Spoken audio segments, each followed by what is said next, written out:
O nome dessa criança é Takuya. Ele ouviu uma vez que sonhos nascem de desejos reprimidos, e ele acabou de ter um sonho sobre sua família falecida. Então, qual é o seu desejo? Enquanto ele pensava, um professor veio chamar Takuya para a aula. Pelas palavras do professor, soubemos que ele costumava faltar à escola. A professora também ofereceu suas condolências pelo pai de Takuya, que faleceu recentemente.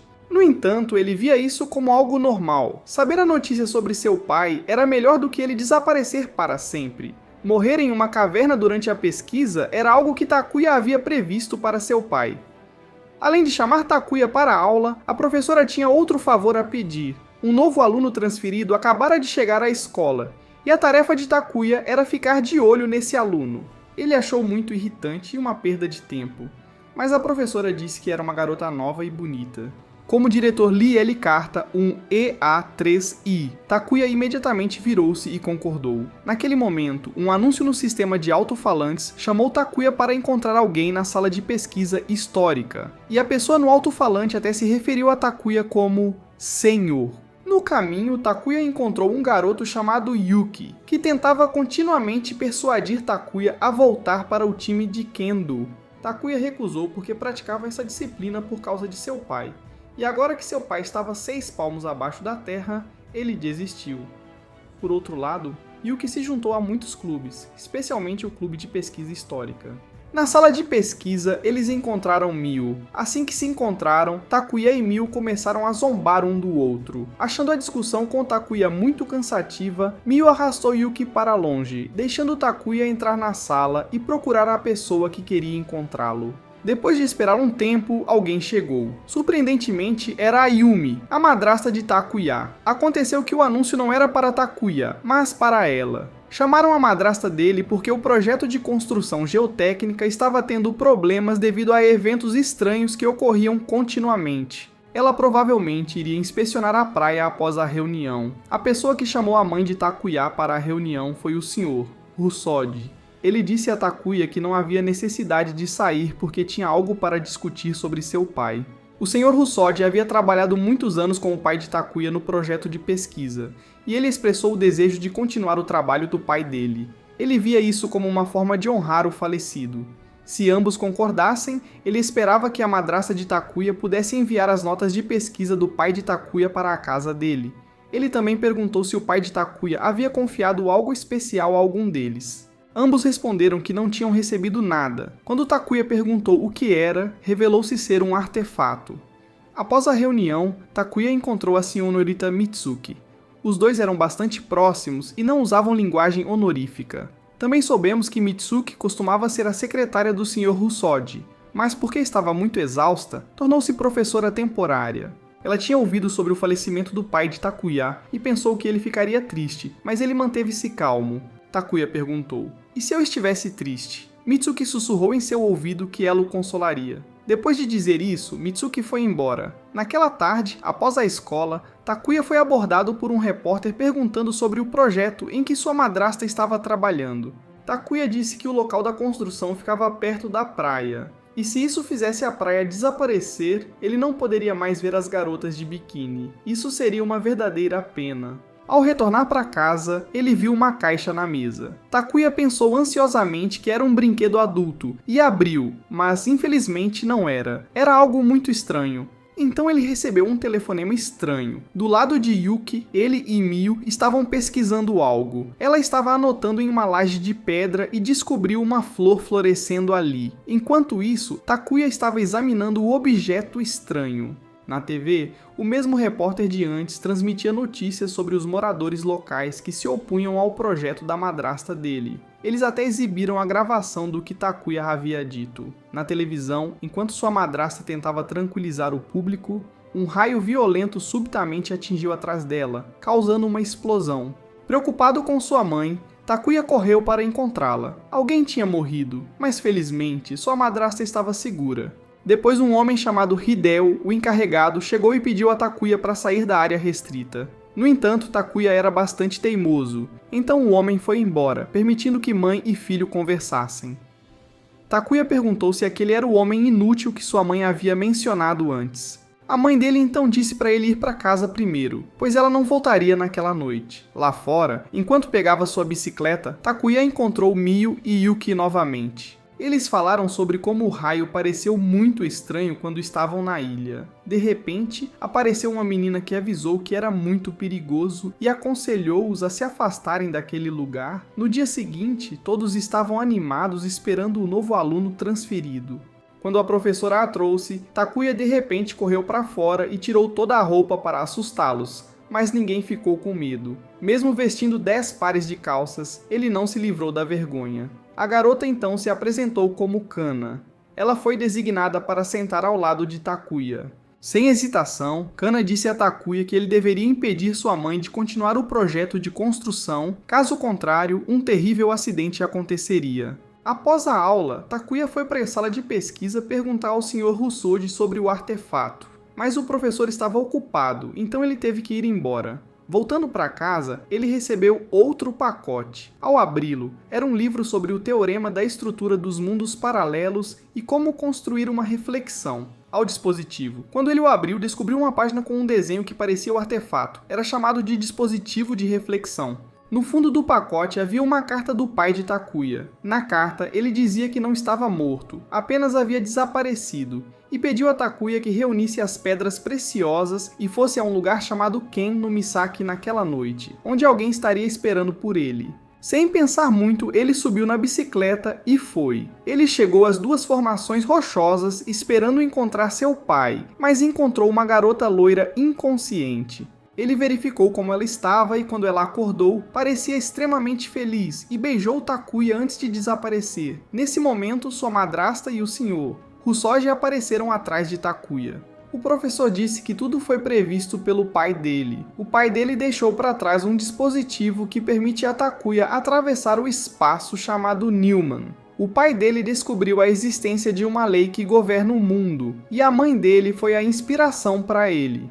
O professor confirmou que os pais de Takuya ainda estavam vivos em outro mundo, e o próprio Takuya era a prova disso. Depois de dizer isso, o professor sacou uma arma de fogo e exigiu que Takuya entregasse o artefato. Não era claramente um isqueiro. Takuya perguntou se o artefato poderia ajudá-lo a ver seus pais novamente.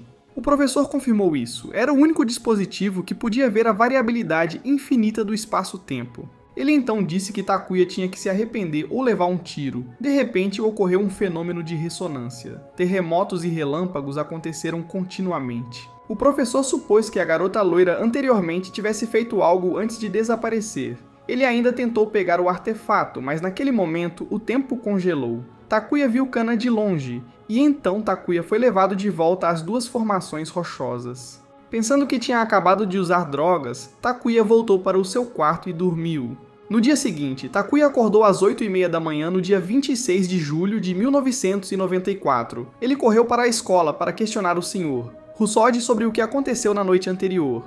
Mas o professor disse que ele e a madrasta de Takuya estavam em reuniões nos últimos dias. Sentindo que algo estava muito errado, Takuya subiu ao telhado da escola para revisar o livro sobre o mundo paralelo. Ele começou a explorar as funções do artefato. Primeiro, ele podia voltar no tempo a um ponto anterior, como um ponto de verificação em um jogo. Bastava salvar o local para voltar depois. Segundo, o que ele trouxesse consigo também voltaria no tempo junto com ele.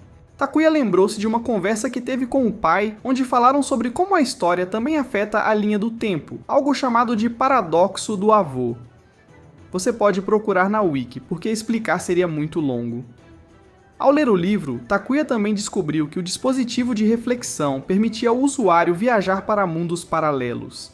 Enquanto estava profundamente concentrado na leitura, Takuya não percebeu Kana observando-o. Assustado, ele saiu rapidamente. No final do dia escolar, o professor Érico anunciou que as férias de verão começariam a partir de hoje e lembrou os alunos de garantirem que terminem a lição de casa de verão.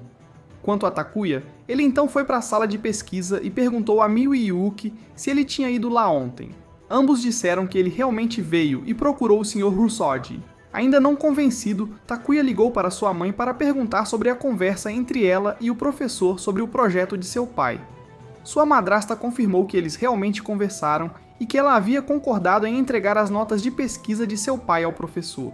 No entanto, como havia muitos itens pessoais, ela pediu a Takuya para organizar tudo antes de entregá-lo ao Sr. Ruzodi. Como ele não estava ocupado, Takuya concordou. Enquanto fazia isso, ele também convidou seus 2 amigos para virem ajudar. No caminho para casa, eles conversaram sobre os estranhos incidentes que estavam acontecendo na cidade. Ao chegarem à casa de Takuya, os 3 entraram no quarto do pai dele para começar a organizar. Enquanto faziam isso, Takuya encontrou um armário trancado. Mio então descobriu que o pai de Takuya ainda estava perseguindo a teoria do ciclo de 400 anos. Segundo ele, a história japonesa passa por uma grande transformação a cada 400 anos. Por volta do ano 1600, o shogunato Edo foi estabelecido. Por volta de 1200, o shogunato Kamakura foi estabelecido.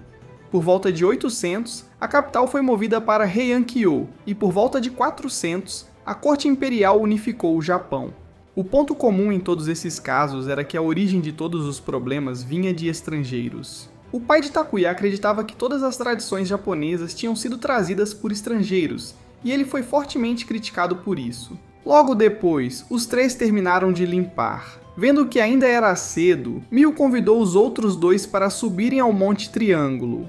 Eles foram para o local com as 2 formações rochosas e, inesperadamente, encontraram Kana, que também estava lá. Então, ficou claro que foi ela quem colocou as flores lá. Mio perguntou qual era o propósito dela em fazer isso, mas Kana permaneceu em silêncio e foi embora. Mio então continuou a anotar os escritos na pedra. As 2 pedras estavam lá há 8.000 anos. Poderia-se dizer que os escritos nas pedras eram ainda mais antigos que as 4 grandes civilizações antigas. Após retornar da montanha, Takuya descobriu que o gerente do local, Hideo, estava sendo questionado por um grupo de trabalhadores sobre um raio recente que havia matado alguém. O homem não ousou admitir que foi sua própria ordem, culpando em vez disso sua chefe, a madrasta de Takuya. Takuya também descobriu que este homem havia agido por conta própria sem permissão de sua mãe. Ele até disse ao grupo de Takuya para pararem de ir à Montanha Triângulo porque eles iam destruir as formações rochosas. Mio objetou, dizendo que aquelas pedras eram patrimônio cultural da cidade. Mas ele disse que o prefeito já tinha concedido permissão, então eles não tinham direito de interferir, e se quisessem, poderiam processar. Mas o cara mexeu com as pessoas erradas, porque a garota na frente dele era a filha do prefeito da cidade. Ao ouvir isso, o covarde recuou instantaneamente e fugiu para evitar problemas. Naquela noite, quando Takuya chegou em casa, encontrou um bilhete de sua mãe dizendo que ela não estaria em casa hoje. Então ele jantou macarrão instantâneo. Enquanto estava deitado assistindo TV, ainda estava pensando no que havia acontecido no dia anterior. Ele então foi ao Instituto de Pesquisa procurar sua mãe. O guarda disse que ela tinha acabado de sair para a empresa que aluga equipamentos científicos. Takuya a seguiu até um armazém, onde sua mãe estava sendo ameaçada por 2 homens com aparência de bandidos para entregar os documentos da empresa. Do lado de fora, Takuya salvou um ponto de controle antes de entrar. Em seguida, ele entrou para proteger sua mãe. No entanto, nenhum estudante do ensino médio jamais venceu contra 2 bandidos, então a madrasta dele entregou os documentos para garantir a segurança de Takuya. No entanto, os 2 homens ainda tentaram agredir a mãe de Takuya. Takuya correu para lutar, mas um soco foi suficiente para derrubá-lo. Sem desistir, Takuya usou o artefato para voltar ao ponto salvo. Desta vez ele trouxe um bastão com ele, mas acabou sendo socado pelos 2 homens novamente. Ele continuou a voltar no tempo e trouxe seu troféu, mas foi inútil. Quando estava prestes a carregar o ponto salvo novamente, o covarde Hideo apareceu de repente como se tudo fosse roteirizado.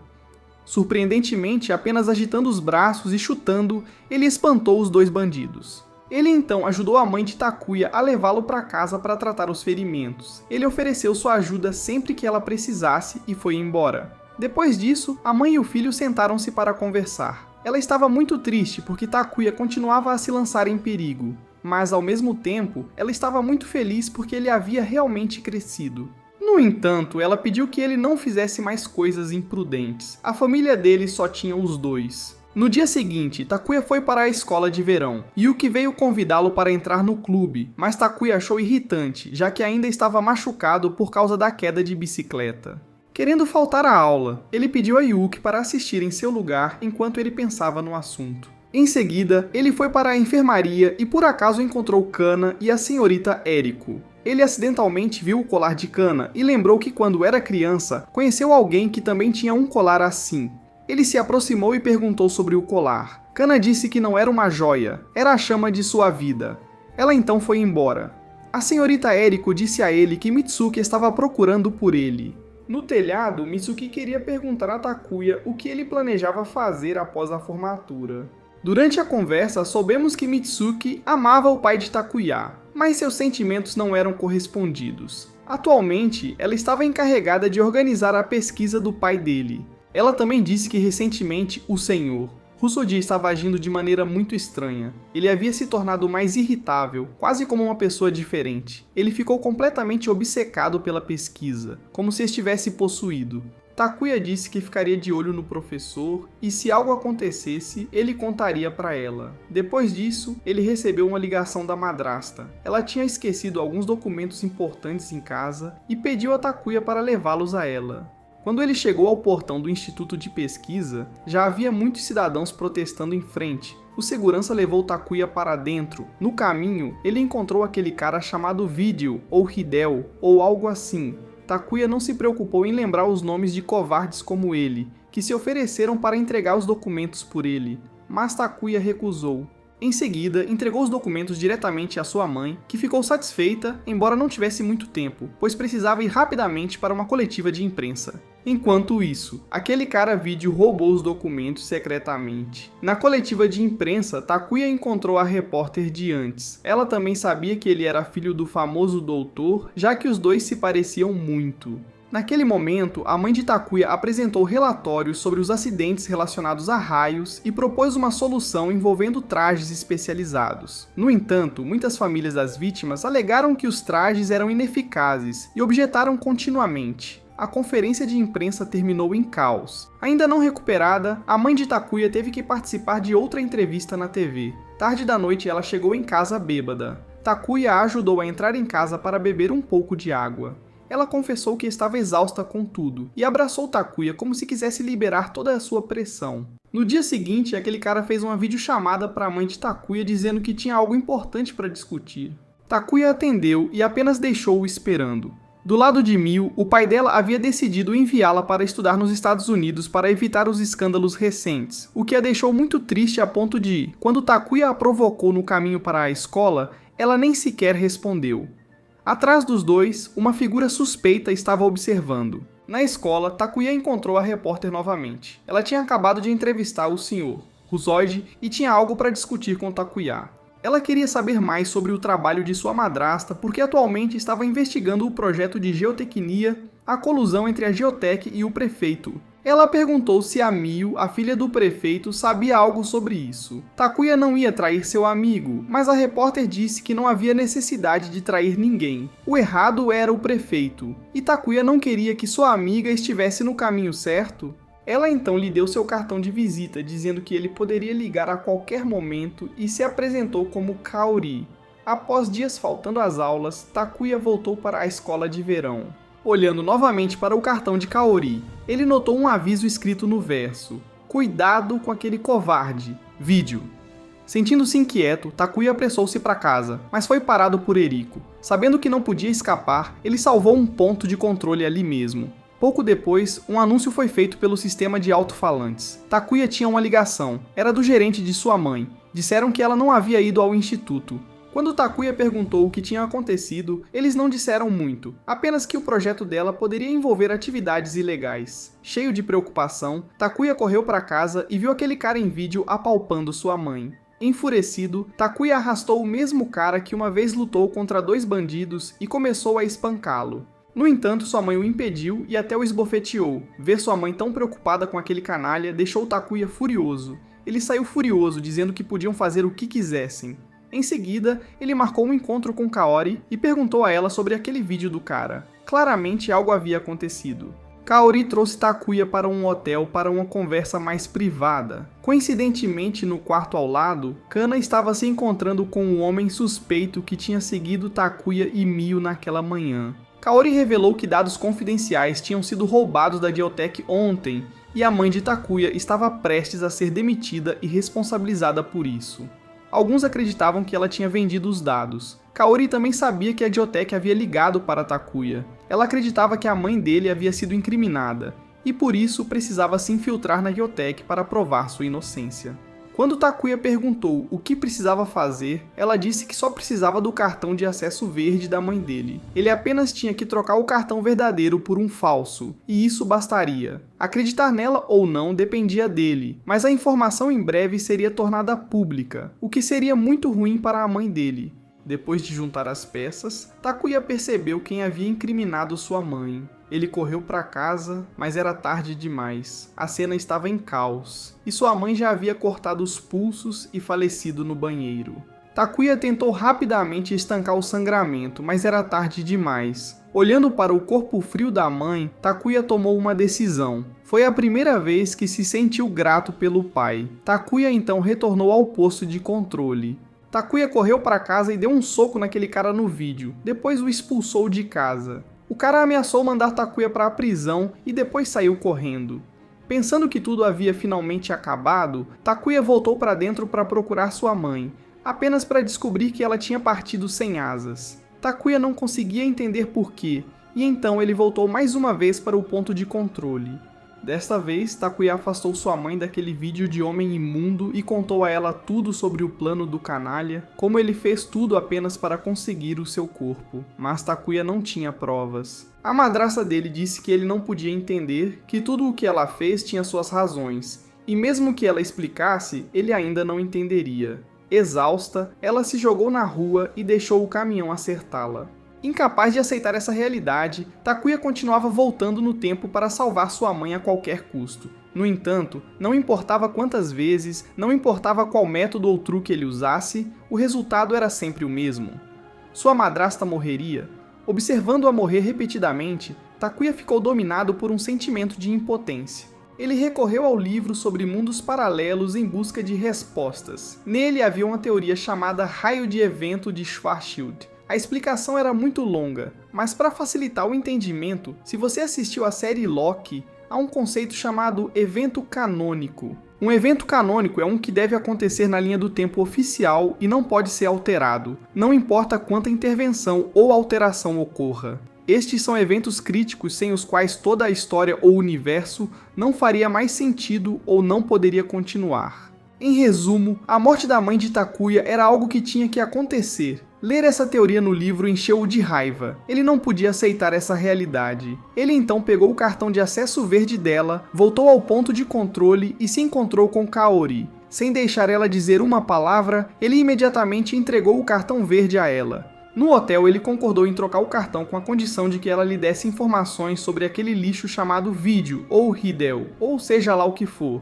para descobrir qual era o verdadeiro objetivo daquele cara, e por que sua mãe havia querido cair nisso. Kaori então deu a Takuya algumas informações que realmente o chocaram. Com essas informações em mãos, Takuya voltou novamente ao posto de controle, foi para casa e começou a expor o lixo pior que lixo, Hideo, de como ele encenou o incidente com os dois falsos gangsters. Hideo exigiu provas, mas depois de tantas tentativas fracassadas de salvar sua mãe, Takuya tinha se tornado mais sábio. Ele jogou fora uma pilha de fotos que Kaori havia tirado mostrando Hideo lidando com a Yakuza. Sem como negar, Hideo entrou em pânico e fugiu. Takuya deu a perseguição, jurando colocar aquele desgraçado na cadeia para que os caras lá dentro pudessem lhe ensinar uma lição. Mas o covarde correu rápido demais e Takuya não conseguiu alcançá-lo. Felizmente, Kaori estava escondida nos arbustos próximos e acertou a cabeça do pervertido com um vaso de flores. Takuya contou a Kaori tudo sobre o que o canalha tinha feito e deixou para ela lidar com ele enquanto corria de volta para casa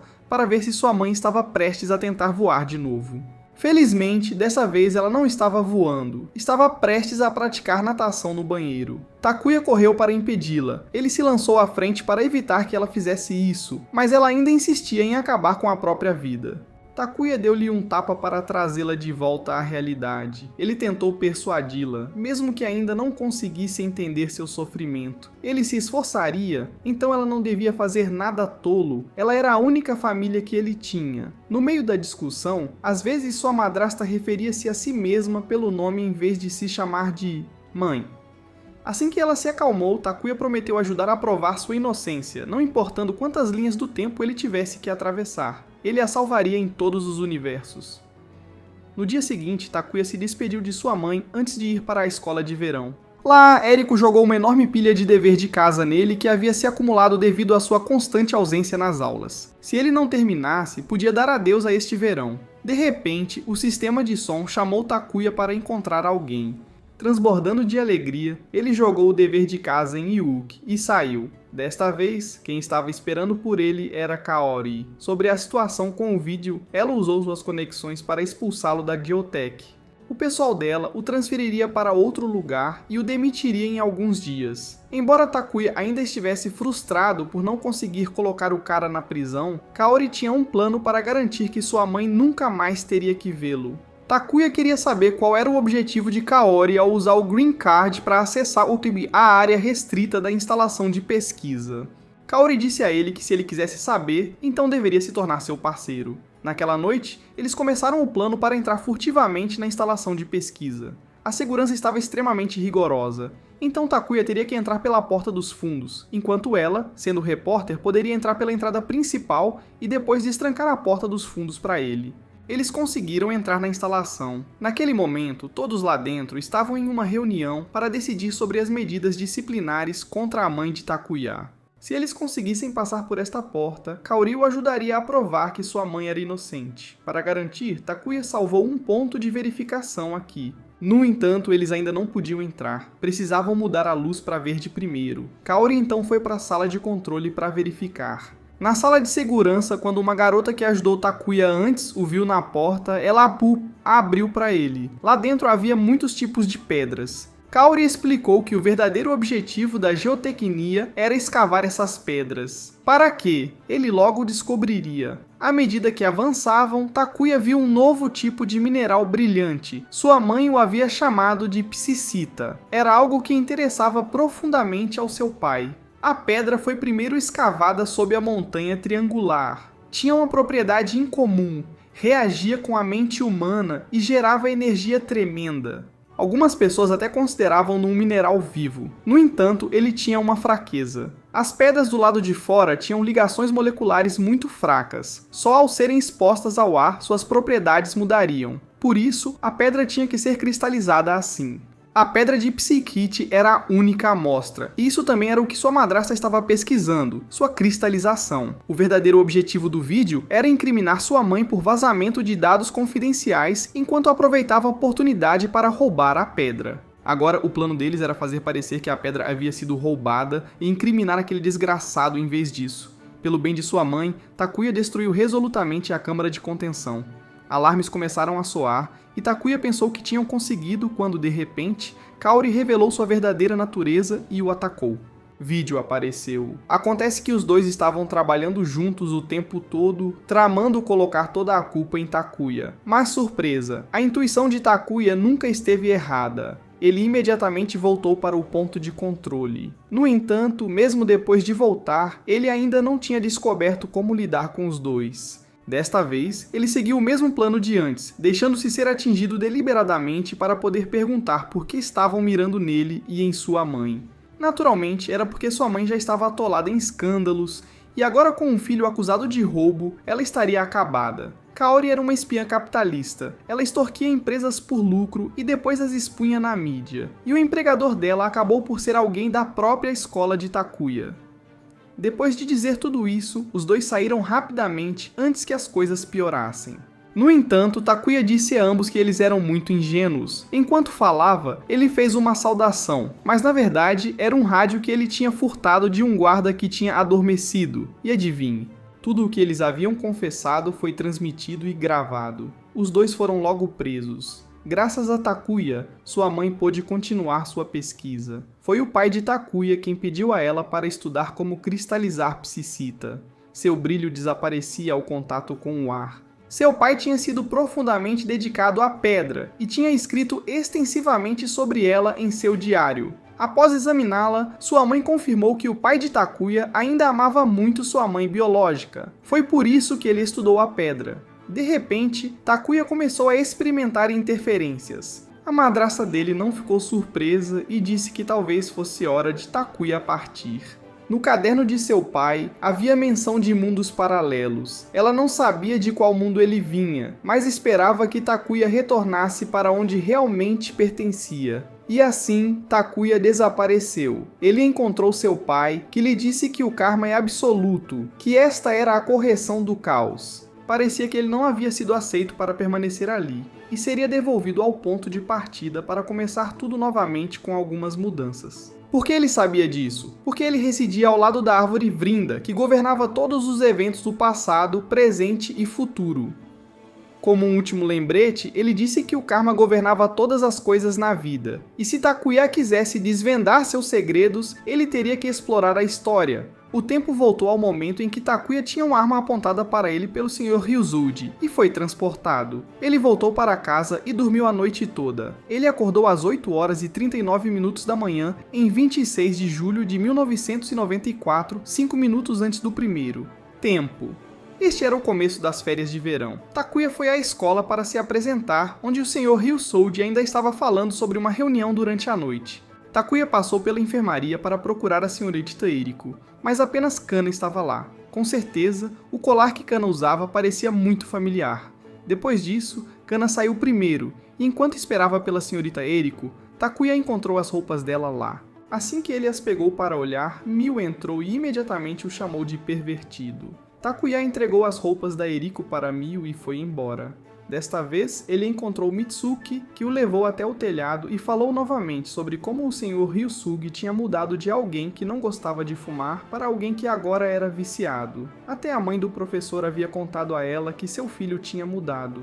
Takuya também mencionou que o professor tinha se encontrado com alguns forasteiros. Primeiro, a repórter, Kaori, e outro era o detetive que ele tinha contratado. Takuya também lembrou que, em uma conversa entre sua mãe e o professor mencionou a maldição da terceira vítima. Takuya disse que passaria na casa do professor mais tarde para entregar alguns documentos de pesquisa e que daria uma olhada para ver se havia algo suspeito e reportaria a Mitsuki. Depois, Takuya e Yuki usaram todo o seu conhecimento para terminar a lição de casa. Uma vez terminado, eles se prepararam para ir à casa do professor. Miu também quis ir junto. Takuya convidou Kana também, mas ela recusou porque sentiu um cheiro que não era humano vindo do Sr. Ryusogi. No caminho, os três perceberam que estavam sendo observados. Ao chegarem à residência do professor, uma mulher idosa saiu para recebê-los. Yuki sentiu uma atmosfera ominosa lá dentro. Ele notou um antigo armazém e, segundo a velha senhora, a mansão tinha sido construída há 400 anos e reformada desde então. Mas ainda parecia degradada, como se o armazém tivesse voltado do passado. Mais tarde, eles souberam que a velha era a mãe do professor. Antes de entrarem, ela os alertou que seu filho, o Sr. Ryusugi, já não era mais seu filho, ele havia mudado. Então, eles encontraram o Sr. Ryusugi. O lugar era grande, mas estranhamente vazio devido à falta de mobília. O professor disse que tinha se livrado de tudo o que não era relacionado à pesquisa. Ele então mostrou a eles uma tapeçaria 4 Zuli que retratava pessoas sendo queimadas pelo sol, com um edifício ao fundo que se assemelhava a igrejas de estilo europeu. Isso reforçou ainda mais a hipótese do pai de Takuya. Na verdade, o professor disse que não gostava muito, mas o pai de Takuya tinha ficado fascinado por ela. Então ele a manteve porque seu pai tinha uma intuição extraordinária. Miu e Yuki ficaram para desenhar a tapeçaria enquanto Takuya saiu para conversar em particular com o professor. Takuya perguntou que tipo de pesquisa o pai dele e o professor estavam fazendo. O professor disse que tinha sido uma longa jornada. Kodai, o pai de Takuya, e ele eram ex-colegas de classe que tinham o mesmo objetivo: descobrir os elementos ocultos da história que nunca foram escritos nos livros. Com o tempo, Kodai foi expulso da comunidade acadêmica. O professor ainda estava impressionado com a teoria do ciclo de 400 anos de Kodai. Ele convidou Kodai para seu instituto de pesquisa, e Kodai escolheu a Montanha Triângulo como o local para estudar tanto a teoria do ciclo de 400 anos, quanto um povo antigo chamado Takanomahara. Então, Kodai conheceu a física Yurika. Os três tinham debates acalorados. Yurika perseguia uma teoria unificada baseada em mecânica quântica. O professor se concentrava na natureza humana, e Kodai escolheu a imortalidade como seu tema de estudo. O papel dos pesquisadores, disse o professor, é formular hipóteses sobre fenômenos inexplicáveis e depois prová-las. Retornando ao tópico que Takuya tinha perguntado, quando trabalhavam juntos, as notas de pesquisa da professora Yurika mencionavam uma mulher cega vivendo isolada perto de Ken no Misaki. Ela tinha cabelo dourado e pele branca como a neve. Seu nome era Kasha, que mais tarde foi mudado para Keiko. Em outras palavras, ela era a mãe de Takuya. Através de sua pesquisa, Kodai se aproximou de Keiko, e Takuya foi o resultado de sua união. Embora fosse cega, ela apoiou muito a pesquisa de Kodai. Quando ele era pequeno e frequentemente tinha febres, ela sempre cuidava dele. Então o professor perguntou a Takuya se o pai dele havia confiado algo a ele. De repente, os olhos do professor brilharam, atordoando Takuya. O professor acreditava que Takuya tinha recebido algo e exigiu que ele entregasse. Quando Takuya estava prestes a perder a consciência, ele usou seu dispositivo desesperadamente e, por sorte, Mio e Yuki entraram bem a tempo, fazendo com que o professor parasse. Os três então saíram. Mais tarde, encontraram novamente a mãe do professor. Ela disse que os pardais e andorinhas nunca poderiam entender os pensamentos dos gansos e cisnes. Ela pediu aos três que refletissem sobre essa afirmação. Naquela noite, Mio realmente tentou investigar o que a mãe do Sr. Ryusugi havia dito, mas acabou não encontrando nada. Ela suspirou e lembrou-se do momento em que pegou Takuya e Mitsuki fazendo amor. De repente, um livro sobre a mesa caiu, e para sua surpresa, Mio descobriu que o incidente do raio em Ken no Misaki parecia muito com a igreja retratada na tapeçaria na casa do professor. Ela pretendia contar a Takuya sobre isso, mas no dia seguinte, seu pai informou que ela iria estudar no exterior nos Estados Unidos para evitar os escândalos recentes, e que partiria na próxima semana. Enquanto isso, Takuya encontrou a senhorita Eriko novamente no caminho para a escola. Sua cabeça ainda zumbia devido ao movimento de hipnose dupla do Sr. Ryusugi. Takuya queria faltar à escola naquele dia, mas a senhorita Eriko prometeu fazê-lo se sentir mais relaxado se ele fosse. E vendo a oferta como boa demais para recusar, Takuya a arrastou para a enfermaria. Infelizmente, não havia serviços de massagem, apenas algumas ferramentas que ela encontrou na sala de armazenamento. Takuya perguntou se ela sabia algo sobre a erva Nai ou Al-Hab. Ela disse que a erva Nai era um tipo de hipnose, mas diferente do tipo usual. Permitia que Takuya permanecesse consciente e ciente, mesmo enquanto estivesse sob hipnose. Mais tarde, Kana veio para a enfermaria descansar. Após receber uma massagem especial, Takuya foi até o telhado e encontrou Mitsuki novamente. Ele se lembrou que ela também tinha dores de cabeça como ele, então talvez ela tivesse sido hipnotizada pelo Sr. Ryuo. Ele perguntou se ela estava bem, e ela disse que sim. Na conversa deles, descobrimos que Takuya tinha dormido com Mitsuki, e depois que foram descobertos, Mio começou a odiá-lo. Em qualquer caso, Takuya disse que se o Sr. Ryu fizesse algo estranho, ele reportaria a ela. Assim que Takuya voltou para a aula, Mio contou a ele e Yuki sobre as semelhanças entre as duas montanhas e a igreja no tapeçaria na casa do Sr. Ryuo. Ela disse que os três voltariam à Montanha Triângulo para investigar. Ela queria desvendar o mistério dentro da semana, mas não mencionou a Takuya ou Yuki que sairia em breve. Então a aula começou. A prova desta vez foi diferente de antes. A senhorita Rico disse que eles tinham que acertar todas as respostas antes de poderem sair. Se errassem alguma, teriam que refazer até terminarem corretamente. Claramente, isso era direcionado a alguém que sempre faltava às aulas, como Takuya. Mas, surpresa, ele terminou de uma vez. Não porque fosse inteligente, mas porque usou o artefato para voltar ao ponto de verificação.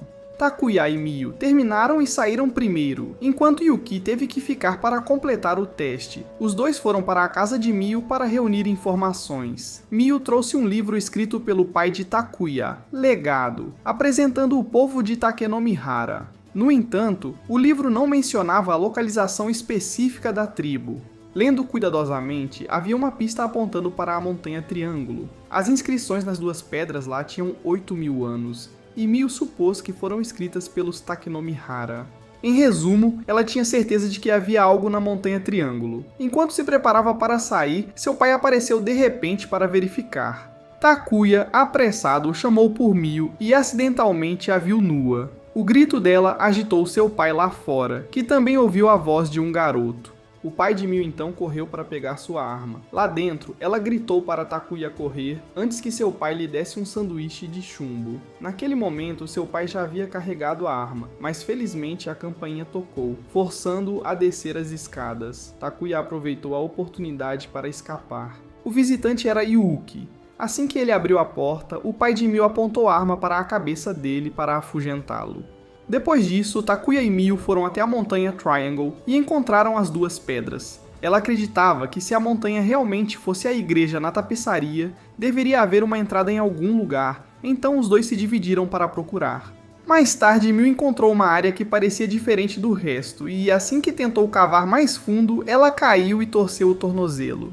Takuya disse a ela para não se esforçar demais e a carregou de volta. Ele levou Miu para a enfermaria da escola para primeiros socorros, e então ela contou que seu pai estava envolvido em um escândalo de corrupção relacionado ao projeto de construção de geotecnia e que ela deixaria Sakamaki.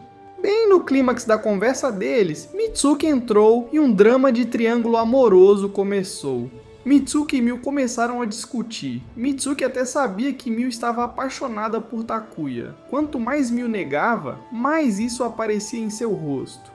Pausando o drama ali, Mitsuki disse a Takuya para levar Miu para casa, e coincidentemente sua conversa foi ouvida por Yuuki. No dia seguinte, enquanto Takuya estava andando, Miu de repente o repreendeu, chamando-o de pessoa horrível. Confuso sobre o que havia acontecido, ele foi até onde uma multidão estava se reunindo e descobriu uma petição acusando o pai de Miu, o prefeito, de corrupção. Takuya rapidamente dispersou a multidão e examinou a carta de acusação, mas as pessoas alegaram que ele estava violando a liberdade de expressão. No entanto, a liberdade de expressão só se aplica àqueles que estão dispostos a assumir a responsabilidade pelo que dizem. Postar anonimamente não era melhor do que ser um covarde. Takuya então dispersou a multidão. Enquanto isso, o pai de Miu também estava sendo cercado por repórteres e a própria Miu estava sendo alvo de fofocas na escola. Ela foi para a sala de pesquisa e encontrou Yuuki novamente. Ele havia ouvido sobre o incidente e disse a ela que poderia contar com ele. Takuya entrou de fora, querendo explicar as coisas para Miao, mas ela o ignorou e se afastou. Takuya começou a suspeitar de Yuuki, mas ainda não tinha certeza. Ele foi até o telhado e contou tudo para Mitsuki, embora ela não pudesse fazer muito para ajudá-lo. Quanto a Miu, a mídia ainda cercava sua casa, mas em seu quarto ela se preparava para ir novamente à montanha. Ela escreveu uma carta para o pai e saiu. Enquanto isso, Takuya, a caminho da enfermaria, encontrou Yuuki indo a algum lugar. Na enfermaria, Kana estava com febre e sendo cuidada pela senhora Riko. Ao ver Takuya, Kana saiu rapidamente. Takuya e a senhora Riko falaram sobre a pessoa anônima que vazou a informação. Na TV foi anunciado que o pai de Miu havia renunciado como prefeito e o conselho da cidade havia emitido uma diretiva para retirar todo o apoio ao projeto geotécnico. De volta em casa, Takuya procurou o número de telefone de Miu com a intenção de ligar para ela, mas seu telefone tocou primeiro, era sua madrasta. Ela disse que se atrasaria devido a alguns problemas com os patrocinadores e que o problema com as famílias das vítimas do raio havia sido resolvido. Ela também confirmou que nessa linha do tempo, ela não tinha vínculos com o pai de Miu, pai. No entanto, ela disse a Takuya para cuidar de Miu. Ela não havia feito nada de errado e os pecados dos pais não deveriam ser passados para os filhos. Ela pediu que ele ajudasse Miu, se pudesse. Levando suas palavras a sério, Takuya decidiu não ligar, mas ir pessoalmente à casa de Miu. Lá ele encontrou a jornalista Kaori, que tentou extrair informações sobre Miu dele, usando novamente o mesmo truque antigo. Se você me der algo, eu posso te ajudar. Takuya não queria responder, mas de repente Yuki chegou e disse a ele que Miu tinha fugido de casa. Ele ouviu isso dos empregados e também encontrou a carta dela. Pensando que ela não poderia ter ido longe, os dois se separaram para procurar. Takuya estava procurando na escola quando encontrou Mitsuki. Depois de saber o que aconteceu, ela concordou em ajudar. Logo após Takuya sair, Mitsuki teve outra dor de cabeça, mas se recuperou rapidamente e também foi procurar Miu. Enquanto procurava na praia, Takuya encontrou Kana e perguntou sobre Miu. Ela lhe disse que Miu estava em algum lugar perigoso, na montanha Triângulo. Takuya voltou correndo para informar Yuuki e Mitsuki, e eles rapidamente se prepararam e foram até lá. Com certeza, encontraram uma caverna que Miu tinha escavado ao lado das duas lajes de pedra. Precisavam encontrá-la antes do amanhecer. Caso contrário, a polícia interviria e as coisas se complicariam.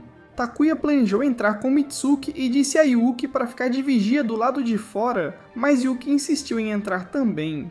Depois de um pouco de discussão, ele finalmente admitiu que foi ele quem denunciou o pai da Mio. Ele lamentava profundamente o que havia feito e precisava ver Mio para se desculpar. Ele a amava muito e tinha feito isso por ciúmes. Takuya, furioso, deu-lhe um soco na boca. Depois disse a Yuki que ele teria que pedir desculpas a Mio quando a encontrassem. Takuya e Yuki entrariam e Mitsuki contataria a polícia se eles não estivessem de volta até manhã. Antes de entrar, Takuya salvou um ponto de controle e então prosseguiram para dentro. Surpreendentemente, Mio sozinha conseguiu cavar um túnel tão grande. Takuya até descobriu uma veia de água subterrânea. Indo mais fundo, os dois encontraram uma porta, e depois de mexerem nela por um tempo, conseguiram abri-la. Dentro, encontraram uma área vasta, com até um esqueleto. Olhando ao redor com atenção, Yuki sentiu que tudo era muito familiar. Esta era a base subterrânea do deus-demônio Gelgi, um poderoso líder de uma organização maléfica que uma vez escravizou pessoas inocentes e as forçou ao trabalho. Parecia ridículo, mas não podiam descartar a possibilidade. A área continha ossos e picaretas, sugerindo que foi outrora tanto uma prisão quanto uma mina. Os designs das roupas restantes eram também muito antigos. Continuando, eles encontraram um buraco na parede revelando uma passagem secreta. Dentro havia também cadáveres, aparentemente prisioneiros com inscrições ao lado dos esqueletos semelhantes às das duas lajes de pedra. Perto estava a mochila de Mio. Talvez ela tenha parado aqui para escrever algo, e depois se perdido. Preocupado, Yuki entrou em pânico e correu mais para dentro, apenas para cair em uma armadilha. Takuya correu atrás dele e desceu apenas para encontrar Yuki mortalmente ferido pela armadilha. Mesmo nesse estado, Yuki disse a Takuya para encontrar Mio e pedir desculpas em seu nome. Takuya tentou prestar primeiros socorros, mas era tarde demais. Yuki morreu assim mesmo. Incapaz de deixar seu amigo morrer desse jeito, Takuya voltou ao ponto de verificação. Desta vez ele deixou Yuki do lado de fora. Alguém tão inútil só atrapalharia. Então ele e Mitsuki entraram. Desta vez, Takuya a levou até onde estava a mochila de Mio. Assim que a pegou, ocorreu um pequeno tremor e ambos caíram em um buraco. Felizmente, nenhum dos dois se feriu. Ao iluminar com suas lanternas ao redor, encontraram outro esqueleto que parecia mais recente que os outros. Ao lado estava um diário. Surpreendentemente, pertencia à doutora, Yurika, que havia conduzido pesquisas com o pai de Takuya. Dentro havia notas incompreensíveis sobre medo e visões eminentes que pressionavam Yurika. A chave para desvendar o maior mistério da história estava dentro da Montanha Triângulo. Essas ruínas existiam há milênios. Yurika lamentou não ter trazido toda a equipe. Essas ruínas eram diferentes de qualquer civilização conhecida na história. Ela acreditava que isso era resultado de uma interseção entre duas dimensões além da fronteira da realidade. Segundo a teoria do pai de Takuya, tais sobreposições dimensionais ocorriam uma vez a cada 400 anos. Por exemplo, o povo Takinomahara veio de uma linha do tempo diferente e uma vez se sobrepôs ao Japão, trazendo uma nova cultura. Yurika tinha estudado os campos eletromagnéticos e a gravidade ao redor da cidade de Sakamate, chegando à conclusão de que tal sobreposição realmente havia ocorrido no passado. Ela ainda não havia descoberto a causa, mas encontrou sua própria morte antes da resposta.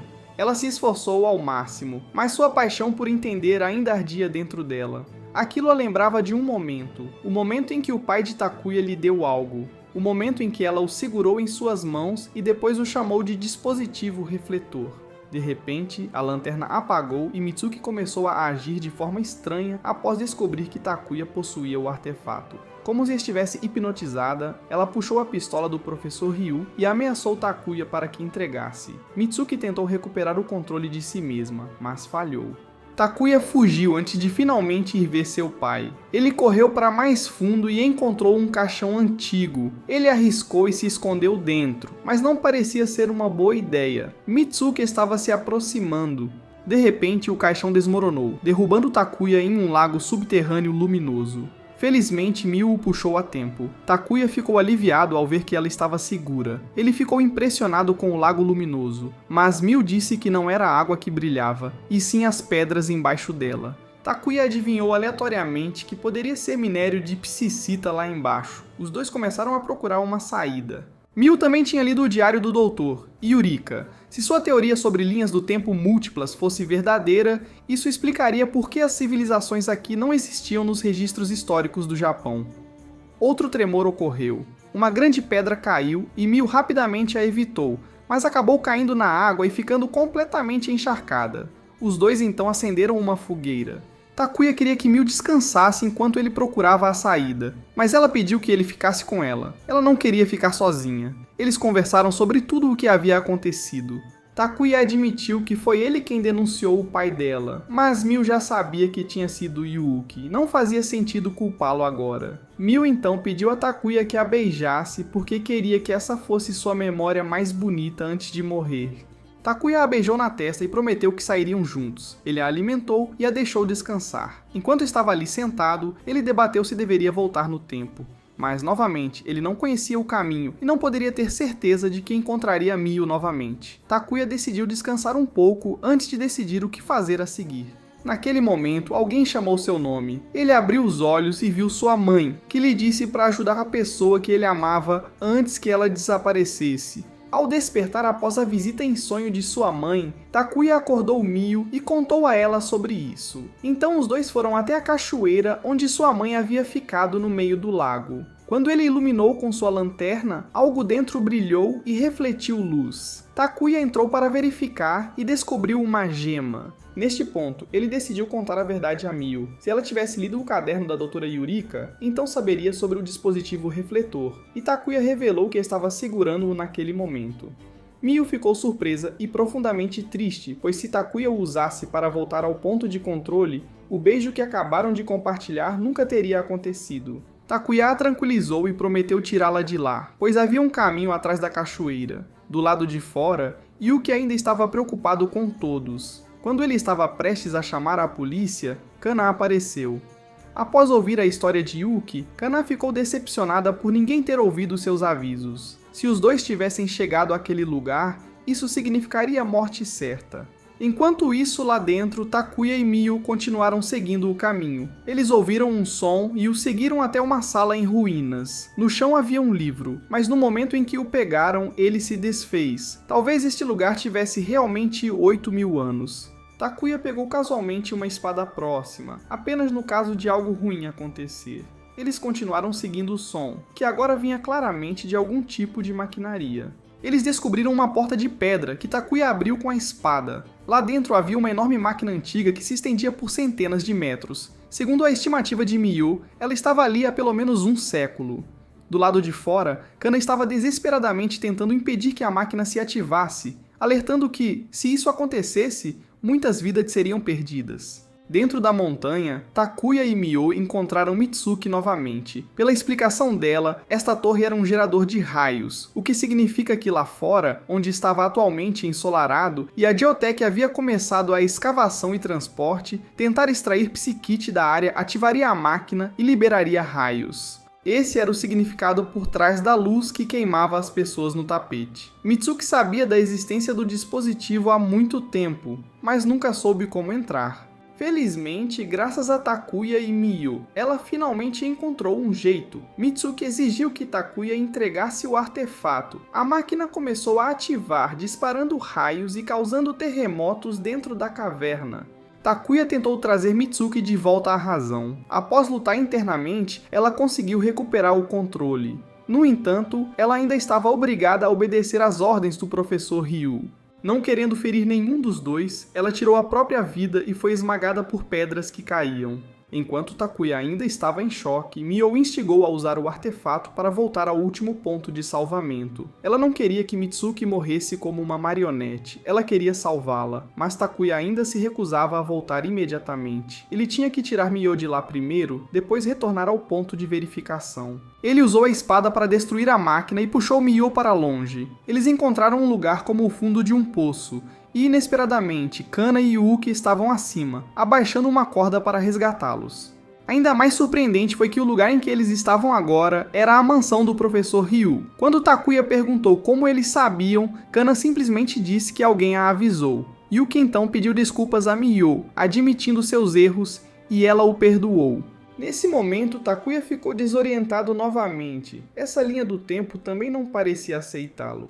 Kana também estava ciente das correções caóticas da linha do tempo. Mesmo que Mitsuki não pudesse ser salva nesta linha do tempo, Takuya prometeu a Miyu que a salvaria em outra. Depois de dizer isso, Takuya desapareceu novamente. Ele então encontrou seu pai mais uma vez. Takuya exigiu respostas. O que exatamente era aquele dispositivo e o que aquele desgraçado do Ryuzod realmente queria? Seu pai disse-lhe para usar o cérebro. Ele tinha planejado escrever tudo sobre Ryuzod, mas no meio do caminho percebeu que Ryuzod talvez nem fosse humano.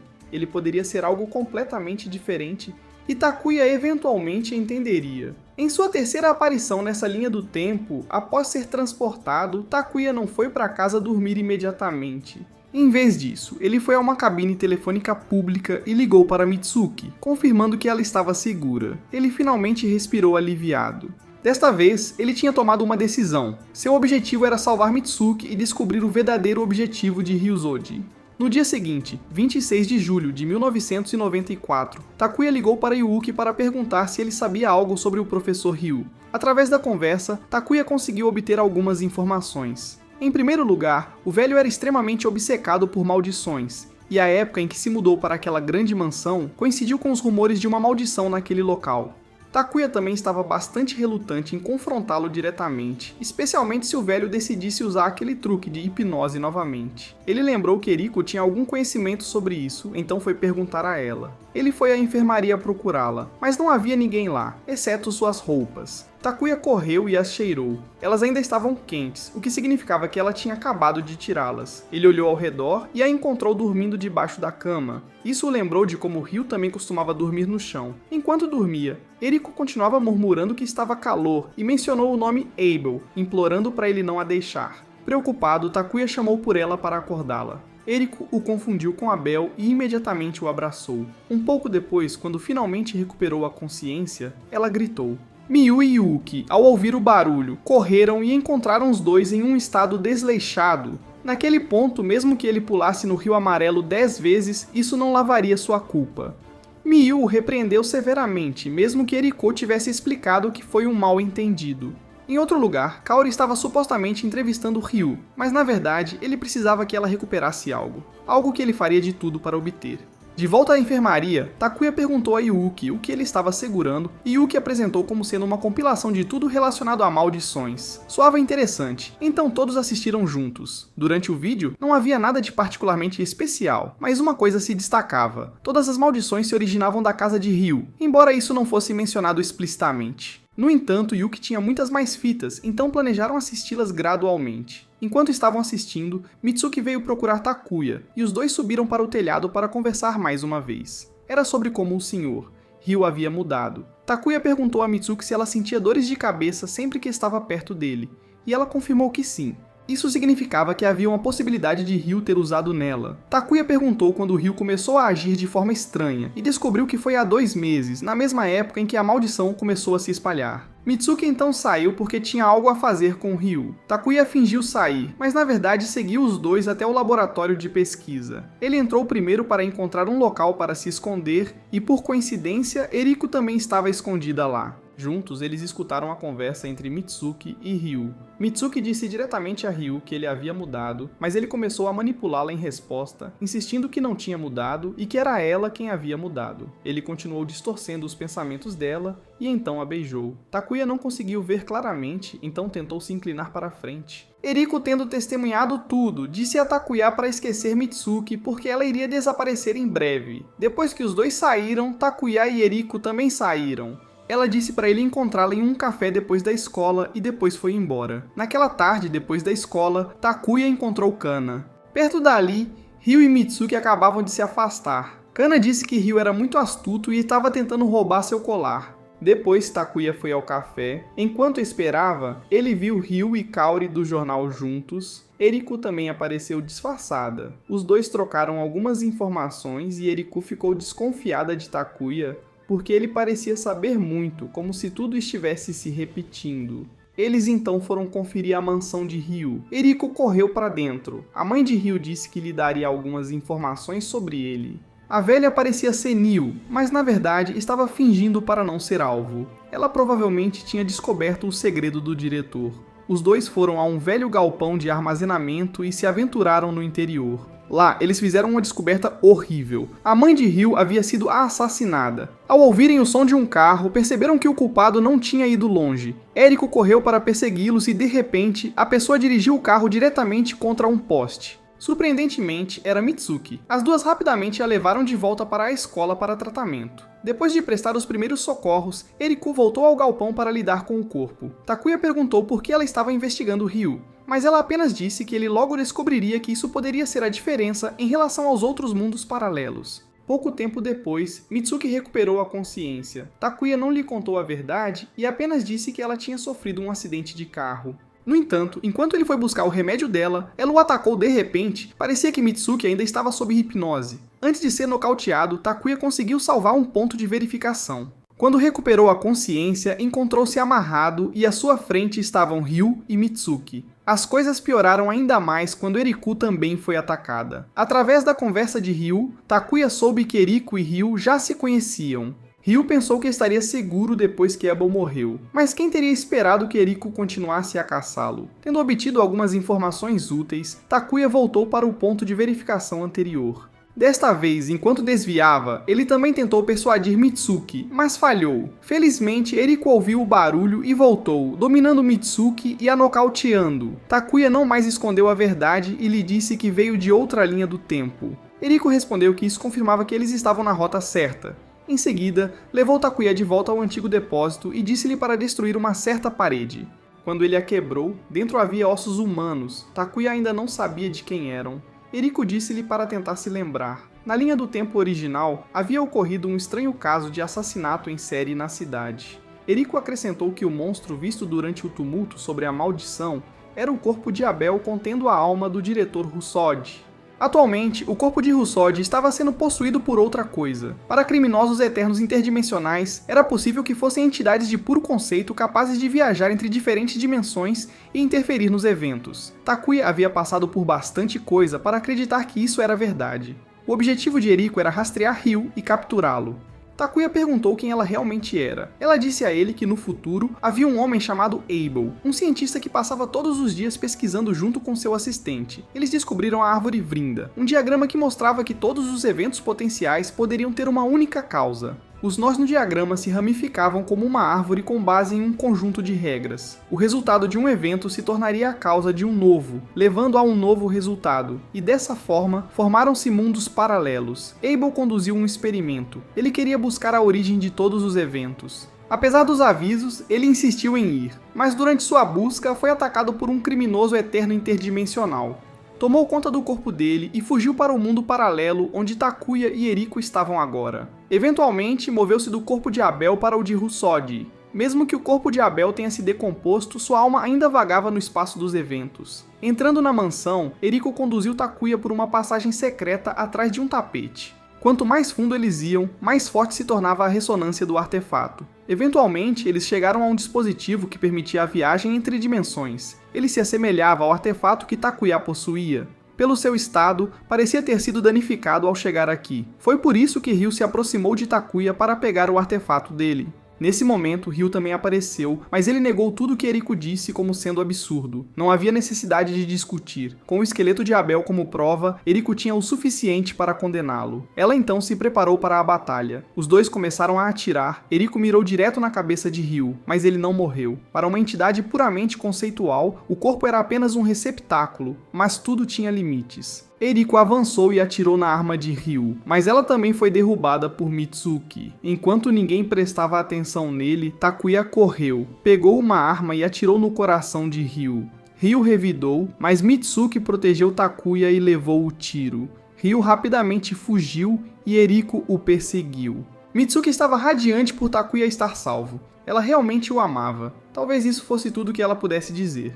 Então, ela entregou a segunda pedra preciosa antes de falecer. Takuya queria voltar para salvar Mitsuki, mas Eriko disse que a morte dela era um evento canônico e não poderia ser mudado. Mesmo que ela fosse salva desta vez, ela ainda morreria de alguma outra forma. Agora que eles tinham descoberto o verdadeiro objetivo de Ryu, essa linha do tempo começou a rejeitar Takuya. A única coisa que lamentava era não poder salvar Mitsuki. Eriko disse que forçaria a estabilização da causalidade e ajustaria o caos. Como precaução, ela apagaria a memória de Takuya sobre ela e Ryu, porque se Ryu descobrisse quem ele era, o perseguiria por todos os mundos. Takuya encontrou seu pai novamente. A causalidade guiou tudo. A pessoa que o guiaria agora seria Kana. E quando todas as 8 pedras preciosas fossem reunidas, um novo caminho se abriria. Seu pai estaria esperando por ele lá. Takuya continuou sua jornada com as 7 pedras preciosas armazenadas no artefato. Em 26 de julho de 1994, ele foi se encontrar com Kana. De acordo com o relato de seu pai, a história de Takuya já havia sido gravada na árvore Vrinda. Moldar a história significava atravessar inúmeras possibilidades, cada ação que ele tomava carregava significado. Cada evento vinculado pelas leis de causalidade correspondia ao seu próprio conjunto de regras de eventos, todos fluindo como a corrente de um rio.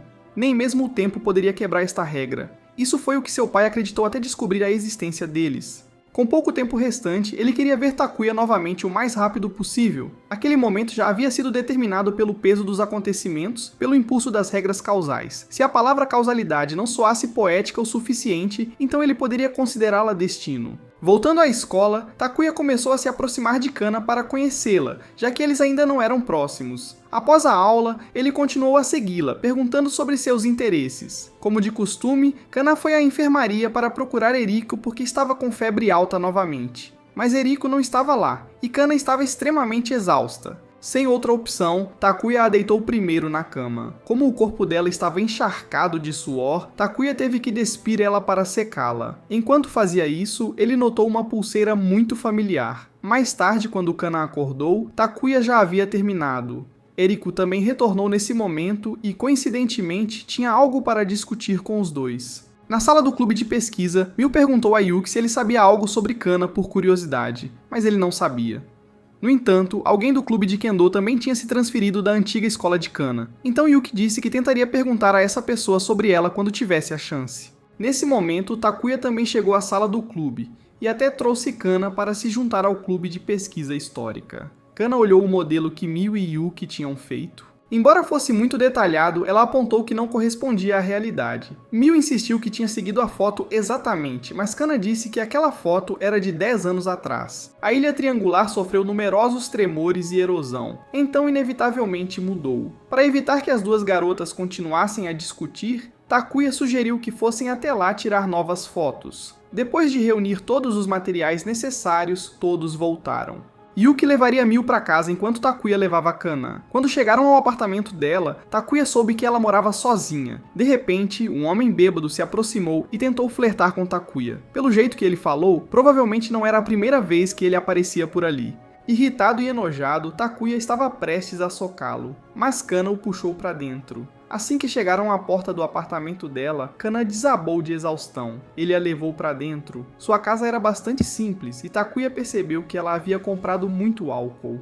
Depois que a febre de Kana diminuiu, ela foi tomar um banho. Enquanto Takuya preparava suas roupas, ele acidentalmente descobriu que seu pai havia enviado dinheiro para ela antes de desaparecer. Percebendo que ela sabia bastante, como sobre mundos paralelos ou correção de caos, Takuya a confrontou. Kana admitiu que sabia, mas disse que não podia contar tudo a ele ainda. Quando chegasse o momento, ela explicaria. Como já era tarde, Takuya pediu para sair. No entanto, no portão, ele encontrou novamente o pervertido de antes. Preocupado com a Kana, Takuya decidiu passar a noite com ela. Na escuridão, ele perguntou a Kana se seu pai ainda estava vivo. Kana respondeu que sim. No passado, Takuya havia discutido com seu pai quando ele se casou novamente com sua madrasta. Seu pai também lhe contou sobre sua mãe biológica, Keiko, que havia morrido. Essa era uma verdade gravada na história, mas nem todas as verdades eram corretas. A história não era simplesmente um registro de eventos passados. Antes de poder ouvir tudo o que seu pai tinha a dizer, Takuya acordou.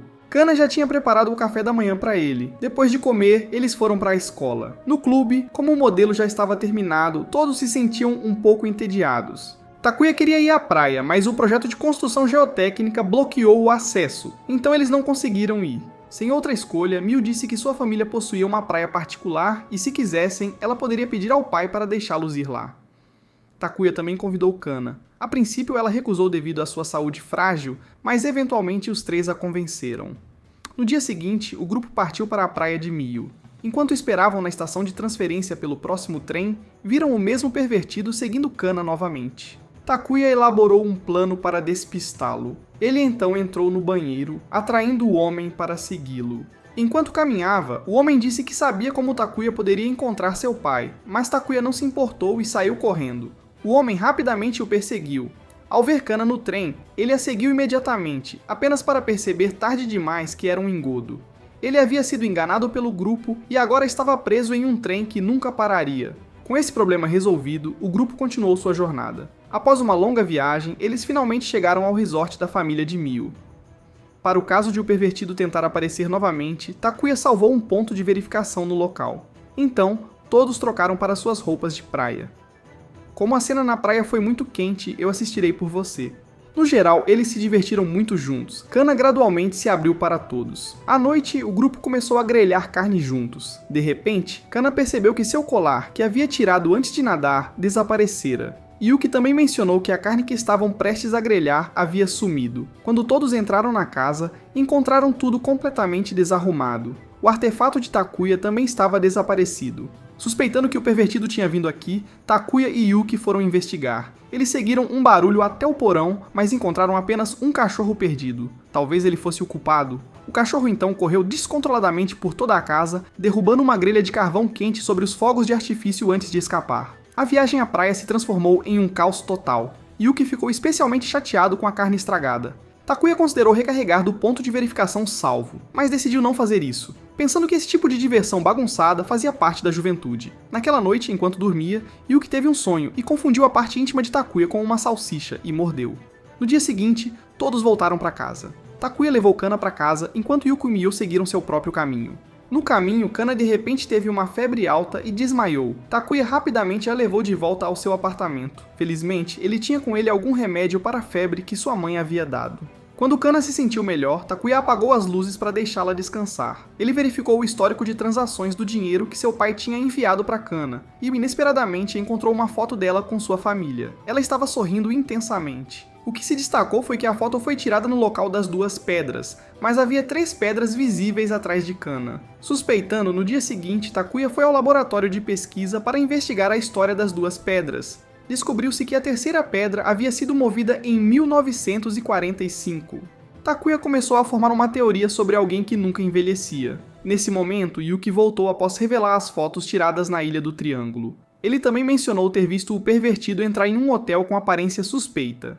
Aconteceu que o sujeito tinha combinado de encontrar Kana lá. Ela lhe disse que seria a última vez entre eles. O homem presumiu que ela estava apaixonada por Takuya e concordou em se afastar se ela dissesse onde estava o pai de Takuya. Caso contrário, ele garantiria que ela nunca mais pudesse frequentar a escola. Justo quando a situação ficou tensa, um policial por perto interrompeu, forçando o homem a ir embora. Enquanto isso, Takuya, enquanto investigava a história da Ilha Triangle, foi abordado por Eriko. Os dois foram para a enfermaria para discutir sobre Kana. Eriko disse que a condição de Kana era muito estranha e pediu a Takuya para ficar de olho nela. Havia também outra coisa. O registro escolar de Kana era muito incomum. Ela tinha mudado de escola 20 vezes em um curto período, todas elas próximas à cidade atual. Naquela noite, enquanto voltava para casa, Takuya encontrou o pervertido novamente. O homem queria fazer um acordo com Takuya e se apresentou como Hojo, um detetive. Ele havia sido contratado para encontrar a localização do pai de Takuya e sabia que Kana tinha essa informação. Tudo o que Takuya tinha que fazer era ajudar a extrair isso dela. Naturalmente, Takuya não gostou do homem desde o início e recusou. No dia seguinte, Kana veio à casa de Takuya para agradecê-lo por ajudar com sua febre. Eles foram a um parque e conversaram. Naquele momento, Takuya levantou a suspeita de que a menina que ele viu quando era jovem era na verdade Kana. Antes que ela pudesse responder, um cachorro de repente se aproximou deles. Kana disse que às vezes desejava ser um cachorro para não ter que lidar com raiva, preocupações, tristeza ou solidão. Ela tinha suportado muita traição e ódio. Querendo entendê-la mais, Takuya se ofereceu para ser seu amigo, mas ela apenas disse que ele era cruel, então foi embora. Takuya foi para casa e encontrou Hojo novamente no caminho.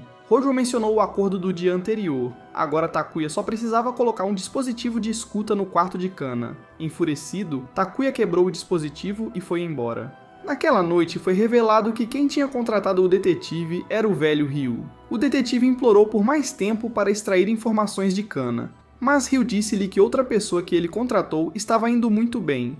Então, Ryu hipnotizou o detetive para fazê-lo fazer algo. No dia seguinte, toda a escola estava agitada com rumores de que Kana era uma prostituta. Takuya ficou chocado ao ouvir isso. Talvez fosse essa a razão pela qual Kana continuava tendo que mudar de escola. Kana disse que não havia lugar para ela neste mundo, nem mesmo com a senhorita Eriko. Quanto a Takuya, ele rasgou todos os papéis difamatórios. Mio e Yuki também ajudaram a dispersar a multidão. Takuya correu para a enfermaria, onde soube que Kana havia solicitado a transferência. No entanto, todas as escolas ainda estavam dentro da cidade, mais precisamente ao redor da Ilha Triângulo. Eriko argumentou que o segredo de Kana poderia estar profundamente ligado aos pais de Takuya. Takuya imediatamente correu para encontrar Kana. Ele foi até o apartamento dela e contou tudo a ela, que a garota que ele tinha visto quando era jovem era definitivamente ela, e que ela tinha que continuar mudando de escola por causa de sua imortalidade. Ela tinha que se mudar constantemente para que ninguém descobrisse que ela nunca envelhecia. Takuya não estava lá apenas para dizer isso. Ele queria entender mais sobre quem Kana realmente era, porque quando estava com ela, ele sentia como se tivesse uma família. Então ele queria ouvir seus verdadeiros sentimentos. Um aviso. O que você está prestes a ouvir pode não ser adequado para todos. Por favor, considere isso antes de continuar. No passado, Kana só tinha a mãe como família. Ela nunca sequer conheceu o rosto do pai. Por causa de sua imortalidade, as duas tinham que se mudar constantemente. Sua mãe trabalhava como prostituta e com o tempo faleceu, deixando Kana completamente sozinha. Sem parentes ou amigos para orientá-la, Kana desenvolveu visões distorcidas sobre as pessoas e a sociedade. Eventualmente, ela seguiu o mesmo caminho de sua mãe, vendendo o corpo para sobreviver. As coisas só começaram a melhorar quando ela conheceu os pais de Takuya. Eles a fizeram sentir-se parte de uma família.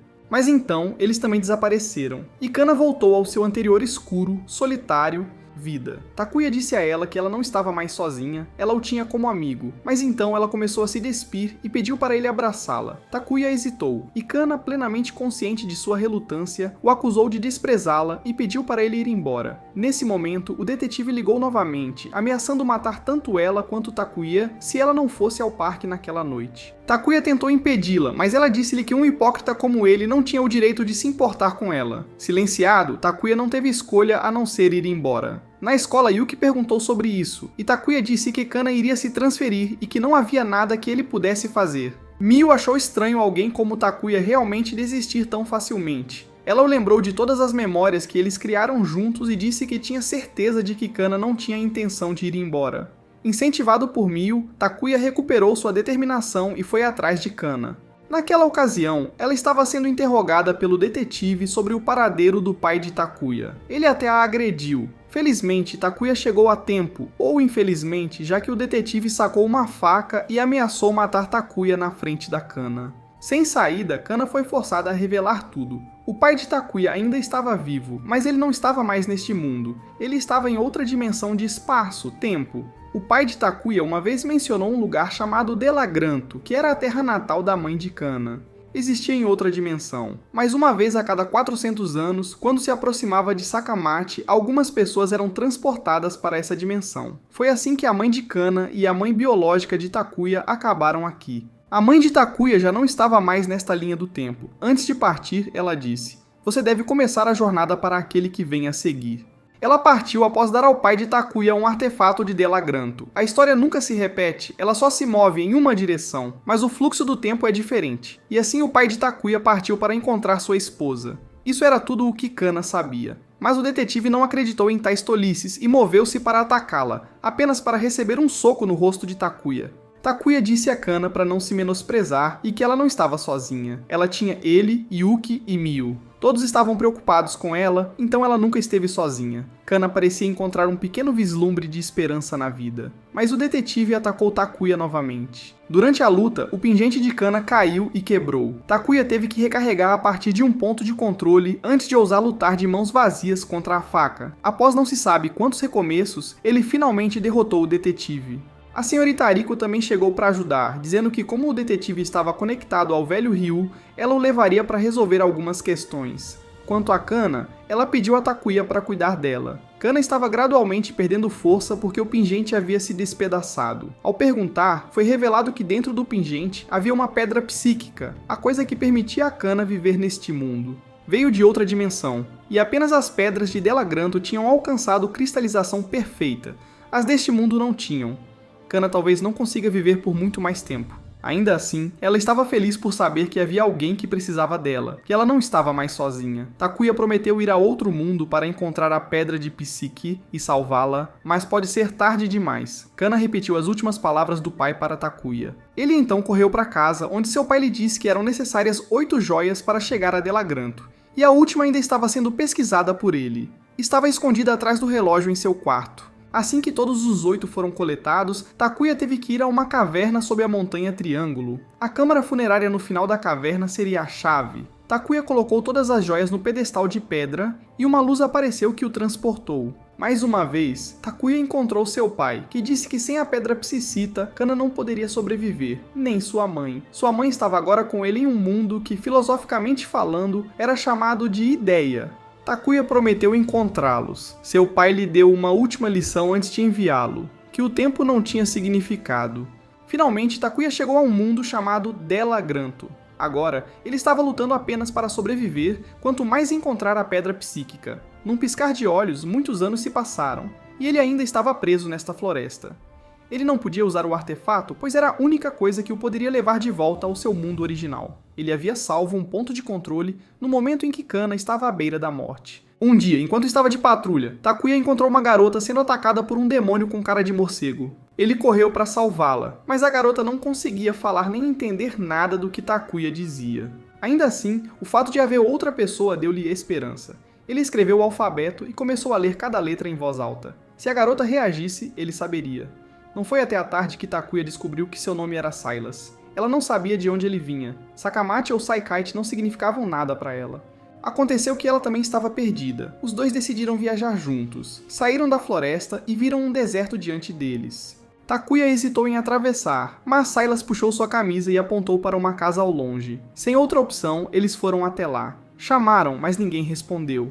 Ao entrar, parecia que não havia ninguém dentro. No entanto, a falta de poeira nos móveis sugeria que alguém ainda vivia ali.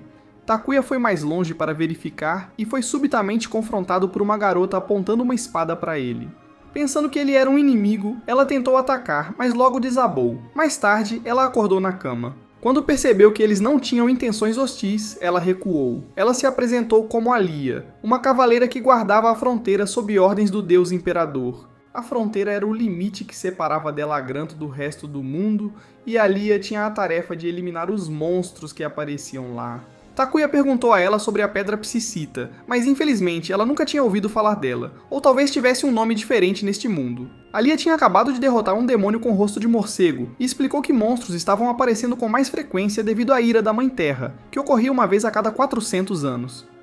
O número 400 novamente deixou Takuya apreensivo. Para evitar calamidades a cada 5 anos, as pessoas aqui sacrificavam uma garota à divindade com poder divino, conhecido como energia divina.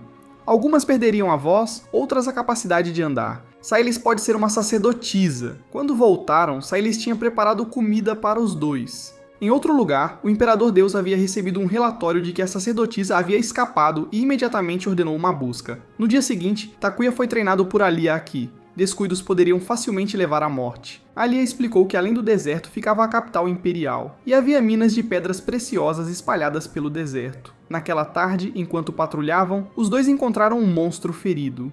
Alia estava prestes a matá-lo, mas outro monstro apareceu para proteger o ferido. A cena fez Alia hesitar, permitindo que Takuya avançasse e os afastasse.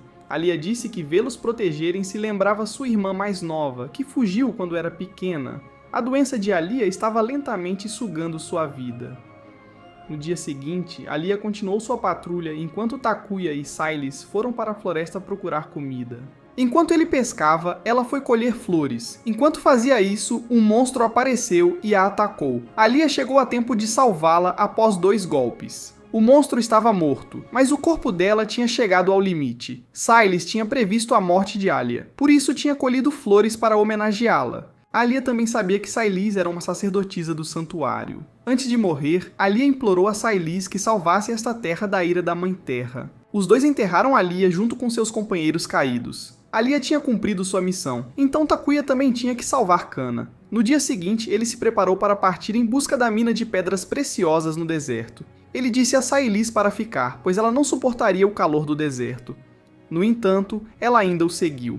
Takuya pensou que ela desistiria logo, então a ignorou. Depois de caminhar por um tempo, Takuya parou para descansar e percebeu que sua bolsa de água estava perfurada. Sem outra escolha, ele voltou para a casa para pegar mais água, mas Silas não o estava seguindo.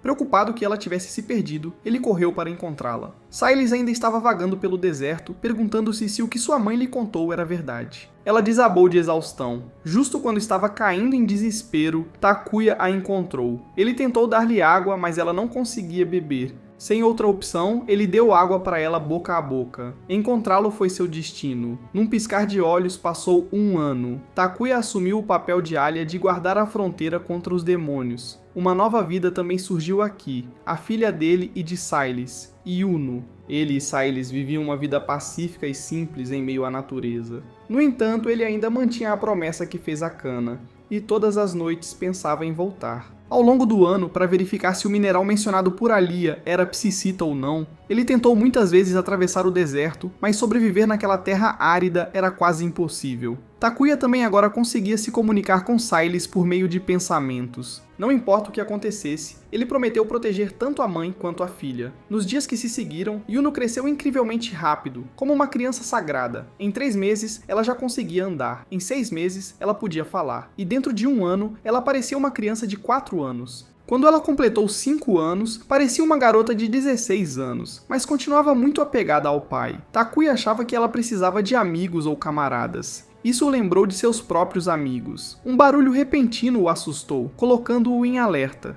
Quando ele foi investigar, encontrou um monstro ferido. Ele podia falar. Ela estava ferida e tentando proteger seu filho. Quando ele perguntou como ela se machucou, ela disse que pessoas da capital imperial a atacaram. Isso significava que ela tinha voado desde a capital até aqui. De qualquer forma, ela não viveria muito tempo. Ela implorou a Takuya para salvar seu filho. Depois de dizer isso, ela faleceu. Depois de enterrar a mãe monstro, Takuya decidiu deixar Yuno adotar o filhote de monstro. Ela correu para mostrar a sua mãe o novo amigo, a quem chamou de Kun-kun. Takuya então viu alguém em um penhasco alto. Ele tentou chamá-los, mas não responderam. Quando subiu, eles já tinham ido embora. Acontece que eram 2 soldados que estavam perseguindo a mãe monstro e agora haviam encontrado Takuya. Eles relataram ao deus imperador. O imperador ordenou uma investigação para confirmar se havia uma sacerdotisa. No dia seguinte, Yuno levou Kun-kun para brincar. Antes de sair, Silas deu alguns conselhos à filha. Mais tarde, Takuya também saiu para buscar comida. O pai e a filha brincaram juntos, e Silas até preparou o almoço para eles. No caminho, Takuya conseguiu matar alguns monstros. Eles brincaram até a tarde. Yuno estava alimentando Kun-kun antes de voltar para casa. De longe, Takuya viu alguém invadindo a casa deles. Temendo por Silas, ele correu de volta e encontrou um grupo de soldados atacando-a. Em fúria, Takuya sacou sua espada e matou um deles, mas não foi páreo para o número deles e foi severamente espancado, depois jogado para fora. Eles se revelaram como soldados reais da capital, agindo sob ordens do deus imperador para recuperar a donzela do santuário. Vendo Takuya ainda tentando resistir, eles o amarraram e estavam prestes a matá-lo. Naquele momento de desespero, Silas pegou uma adaga de um dos soldados e ameaçou tirar a própria vida. Mas não era apenas uma ameaça. Ela cravou a lâmina em seu pescoço bem na frente de Takuya. Enquanto Yuno estava a caminho de casa, encontrou novamente sua mãe. Silas abraçou a garota e prometeu que sempre estaria ao seu lado antes de desaparecer. Takuya foi espancado até perder a consciência, e os soldados levaram o artefato sagrado e o corpo de Silas embora. Quando ele recuperou a consciência e encontrou Yuno, ele pediu desculpas à sua filha por não ter conseguido proteger Silas. Mas Yuno disse a ele que sua mãe ainda estava aqui, que ela sempre estaria com eles e viveria em seus corações. Incentivado pelas palavras de sua filha, Takuya recuperou um pouco de seu ânimo. Enquanto isso, na capital imperial, após receber um relatório, o deus imperador não se importou e simplesmente ordenou que encontrassem uma nova sacerdotisa. Quanto a Takuya, ele se preparou para partir para a capital imperial. Como Kun-kun comeu demais, eles teriam que deixá-lo em casa. Embora fosse uma despedida triste, eles não tinham outra escolha. Takuya deu a Kun-kun um cachecol como presente de despedida. Depois disso, o pai e a filha partiram, com o objetivo de Takuya sendo recuperar o artefato sagrado e procurar Psykit para Kana. A viagem foi extremamente árdua e dolorosa. Takuya fez o melhor para manter o ânimo da filha, mas a água acabou e ainda não havia sinal da cidade. Até o camelo havia desabado de exaustão.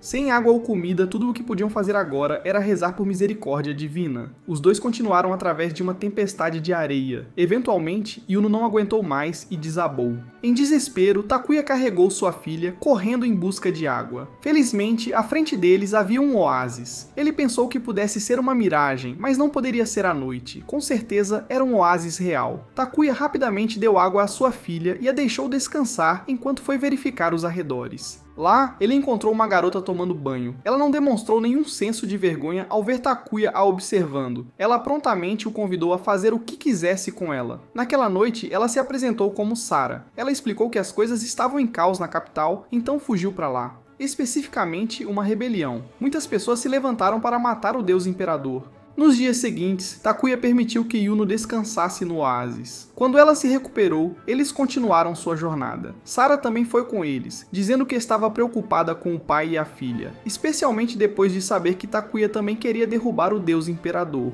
De repente, começou a chover. Sara sugeriu que descansassem no templo próximo. Como a porta estava trancada, ela usou um truque online que conhecia para abri-la em 5 minutos. Mas depois que entraram, Sara de repente se voltou contra eles. Ela convocou soldados reais para prender os dois, já que ambos eram fugitivos procurados. Yuno foi capturada por ser filha de uma sacerdotisa, enquanto Takuya foi levado com vários outros. Este lugar acabou sendo uma pedra preciosa, mina de pedra e também uma prisão para Takuya. Lá, ele conheceu um homem chamado Basako, o diretor, que demonstrou um interesse incomum por Takuya.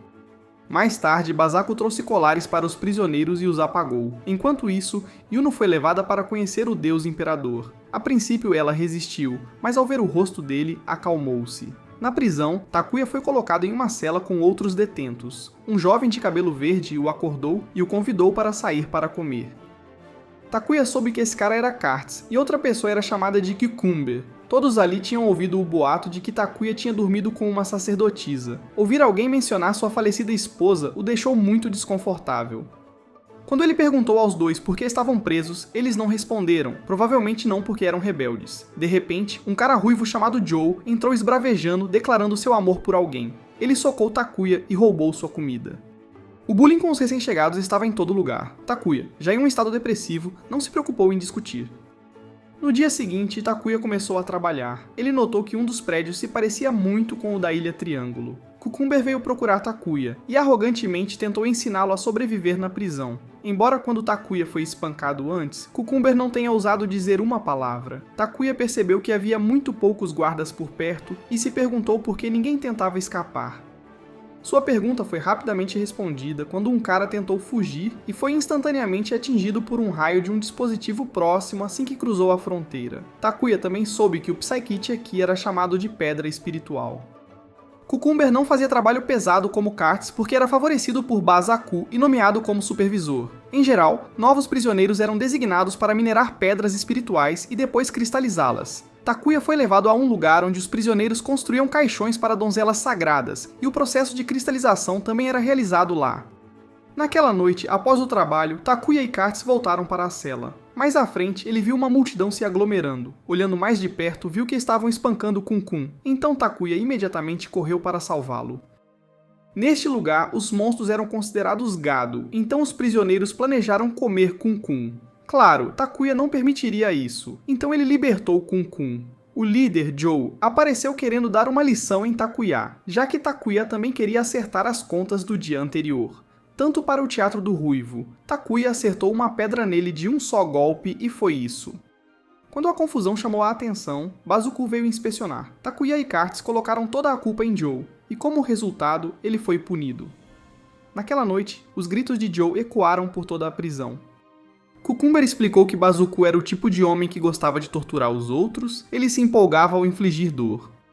No dia seguinte, enquanto trabalhava, Takuya continuou observando a área. Ele descobriu que o dispositivo era chamado Torre Gazelle, e que as ruínas da Montanha Triângulo faziam parte deste local de mineração. Estava certo agora que as chamadas pedras espirituais eram na verdade psicita.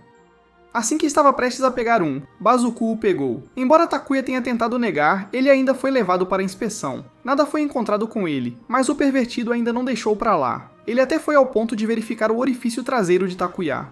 Retornando para a cela, Takuya jurou fazê-lo pagar. No dia seguinte, ele continuou procurando uma rota de escape. A única maneira de evitar ser atingido por um raio era escapar por um túnel.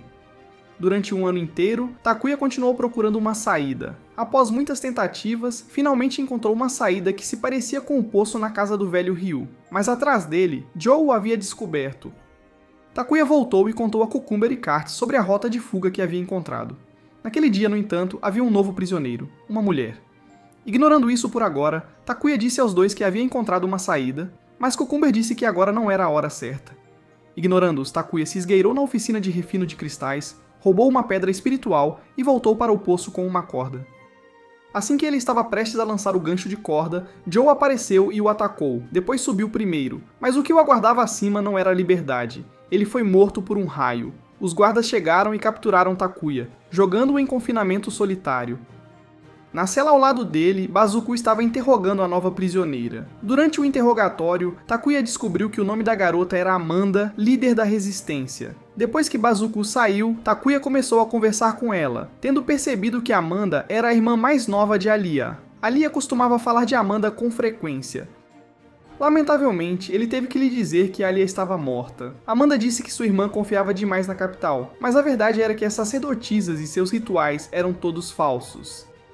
A cada 400 anos, o Imperador Deus assassinava uma sacerdotisa e fazia passar como parte de um ritual para controlar o povo. Atualmente, a resistência estava totalmente preparada e apenas aguardava a ordem para lançar um ataque em grande escala. Amanda pediu ajuda a Takuya e ele concordou sem hesitar. Ele precisava salvar sua filha. Amanda deu-lhe o símbolo da resistência para que, quando saísse, pudesse buscar a ajuda deles.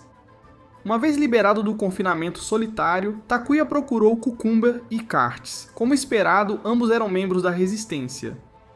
Todas as noites, Bazuku vinha até Amanda para extrair informações. Como ela permaneceu em silêncio, ele arrancou um de seus olhos. Do lado de Takuya, depois de planejar com Cucumber e Cartes, ele deliberadamente iniciou uma briga com os guardas para ser jogado na solitária novamente e encontrar Amanda. Ele compartilhou o plano com ela.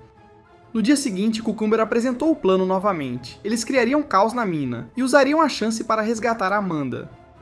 A operação aconteceria no dia em que os caixões fossem retirados, porque nesse dia, a Torre Gazel seria temporariamente desligada. No entanto, ainda havia uma torre reserva, e nem Cucumber nem Cartes sabiam como desativá-la. Mas Takuya sabia. Mais precisamente, ele sabia como destruí-la, já que tinha feito isso uma vez antes. Com apenas os três, o plano levaria muito tempo. Naquele momento, os outros prisioneiros se ofereceram para ajudar, todos tinham família. Takuya avisou-os que pessoas morreriam nesta operação e qualquer um com medo poderia desistir agora. Mas ninguém se moveu e todos se juntaram. Naquela noite, porque Cucumber informou Bazuku que Takuya aparecia próximo de Amanda e poderia saber de algo, conforme planejado, Bazuku mandou trazê-lo para seu quarto. Estranhamente, havia um tapete de aparência familiar lá dentro. Indo direto ao ponto, Bazuku propôs um acordo. Se Takuya conseguisse extrair informações de Amanda, ele poderia ver sua filha. Takuya fingiu hesitar por um momento antes de concordar. Ele também pediu para pegar sua espada novamente para facilitar a extração de informações de Amanda, e Bazuku concordou alegremente. Na noite da execução do plano, quando os guardas fecharam a Torre Gazel e levaram os caixões para fora, Cucumber disse a todos para se prepararem enquanto Takuya ia para a sala de interrogatório encontrar Amanda. Ele levou a espada com ele, e Bazuku estava esperando do lado de fora. Justamente quando Bazuku estava prestes a conseguir o que queria, o caos irrompeu do lado de fora quando os prisioneiros começaram a se rebelar. Bazuku ordenou que os guardas reiniciassem a torre, mas eles ficaram com medo de que os raios pudessem atingir seus próprios companheiros, então Bazuku teve que ir sozinho reativar a torre. Aproveitando o momento, Takuya libertou Amanda. Ele jogou a espada para Cartes e Cucumber para que pudessem destruir a torre de backup. Enquanto isso, Bazuku chegou à torre principal e começou a disparar raios para todos os lados. Cucumber e Cartes quase foram atingidos. Takuya e Amanda correram para detê-lo, mas foram emboscados e Bazuku capturou Amanda. Ele exigiu que Takuya usasse a torre para matar todos os prisioneiros rebeldes ou mataria Amanda. Naquele momento tenso, abaixo deles, Cartes e Cucumber conseguiram jogar a espada na torre de backup e destruí-la. Enquanto Bazuku ainda estava atordoado, Takuya o atacou. Após anos neste lugar, o jovem que antes apanhava do covarde, Video, agora tinha se tornado pai e um homem forte. Takuya empurrou Bazuku direto para o caixão que tinha sido preparado para a sacerdotisa. Naquele momento, a torre onde Takuya estava também começou a desmoronar, e o elevador não estava mais funcionando. Iriam morrer ali? Nesse momento crítico, Kun-kun apareceu em forma humana. Takuya rapidamente puxou Amanda para que Kun-kun pudesse arrastá-los para longe. Kun-kun levou os dois diretamente para a capital imperial, mas pouco antes de chegarem, ficou sem forças e sua vida começou a se esvair. Sabendo que não viveria muito mais tempo, pediu a Takuya para libertá-lo. Agradeceu-lhe por tê-lo salvado e disse que estava muito feliz por ter brincado com ele e sua filha. Amanda entregou a Takuya uma faca para fazer o que precisava ser feito. Embora profundamente atormentado, não havia outra escolha. Depois de enterrar Kun-kun, Amanda disse que eles iriam descansar e partir no dia seguinte. Naquela noite, os dois falaram muito sobre família. Do lado de Cucumber, quando ele soube que Takuya e Amanda tinham desaparecido, ele soube que tinham chegado à capital imperial, então ele também partiu. Na capital já havia chegado a notícia de que a prisão havia caído. O deus imperador queria enviar tropas para suprimir o levante, mas uma garota se adiantou para assumir a missão. Eventualmente, Takuya e Amanda chegaram à capital e se separaram para agir separadamente. Enquanto Takuya vagava, descobriu que o lugar estava extremamente empobrecido. A comida era distribuída em tigelas que continham muito pouco, e todos pareciam magros.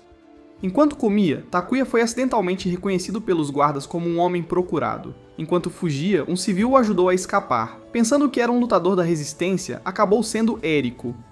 Antes de conversar, Eriko restaurou as memórias de Takuya. Ela tinha vindo para Delagranto para caçar um criminoso dimensional de rank A especificamente, o velho Ryu, que de alguma forma chegou aqui.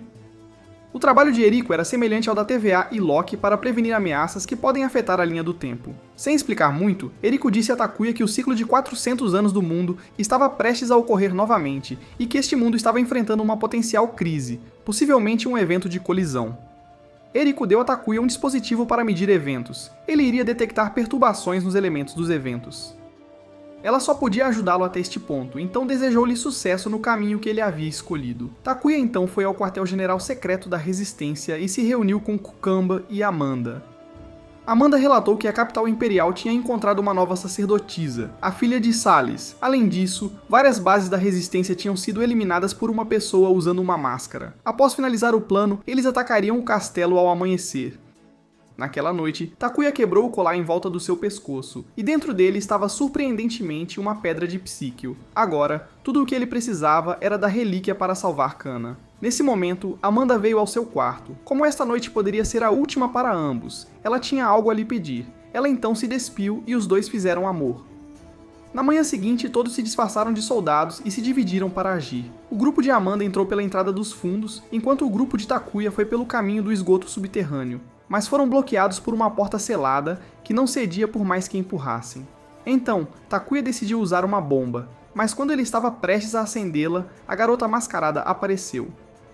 Takuya disse a seus dois amigos para correrem à frente enquanto ele lidava com ela. A garota enviou pessoas para persegui-los e então ficou para enfrentar Takuya um a um. No entanto, durante a troca de ataques, Takuya arrancou a máscara dela e revelou-se ser Yuno. Mas a garota parecia não se lembrar dele e continuou seu ataque. Não querendo machucar sua filha, Takuya detonou a bomba e escapou. Ele se reuniu com Cucumber e Kartz e contou-lhes tudo. Ele pediu que, se encontrassem a garota novamente, deixassem que ele fosse o único a enfrentá-la. Eles então se dirigiram a uma prisão, e indo mais fundo, os três descobriram uma cela especial. Para sua surpresa, quem estava preso lá dentro era o velho Ryu. Antes que pudessem entender a situação, Ryu explicou que o Imperador Deus havia colaborado com algo chamado Mãe para criar este lugar a fim de aprisioná-lo. Do lado de Amanda, ela havia chegado a uma sala que parecia extremamente importante, mas sua equipe não conseguiu abri-la. De repente, eles encontraram Sara novamente. De volta com Takuya, ele estava prestes a deixar Ryu para trás, mas o velho disse que sabia onde Yuno estava. Ele revelou que o ritual da oferenda divina era real. Para inserir o artefato sagrado no corpo da donzela do santuário, ela tinha que sacrificar uma função do seu ser. A mãe biológica de Takuya ofereceu sua visão aos deuses, sua esposa ofereceu sua voz, e agora sua filha ofereceu sua consciência aos deuses, resultando em perda completa de memória. Havia uma maneira de ajudar Yuno, mas Ryu exigiu ser libertado primeiro. Enquanto Takuya ainda hesitava, Eriko chegou. Ela confirmou que este era de fato o criminoso que ela estava procurando. Takuya ofereceu para deixá-la lidar com isso, mas enquanto os dois conversavam, Ryu hipnotizou Cucumber e Cartz para libertá-lo. Uma vez livre, ele fugiu imediatamente, sabendo que deixá-lo escapar lançaria a capital no caos. Eriko perseguiu-o, do lado de Amanda com a ajuda de Sara. Elas finalmente conseguiram destrancar a sala. Após o que Sara saiu, voltando ao grupo de Takuya, eles encontraram a câmara da sacerdotisa.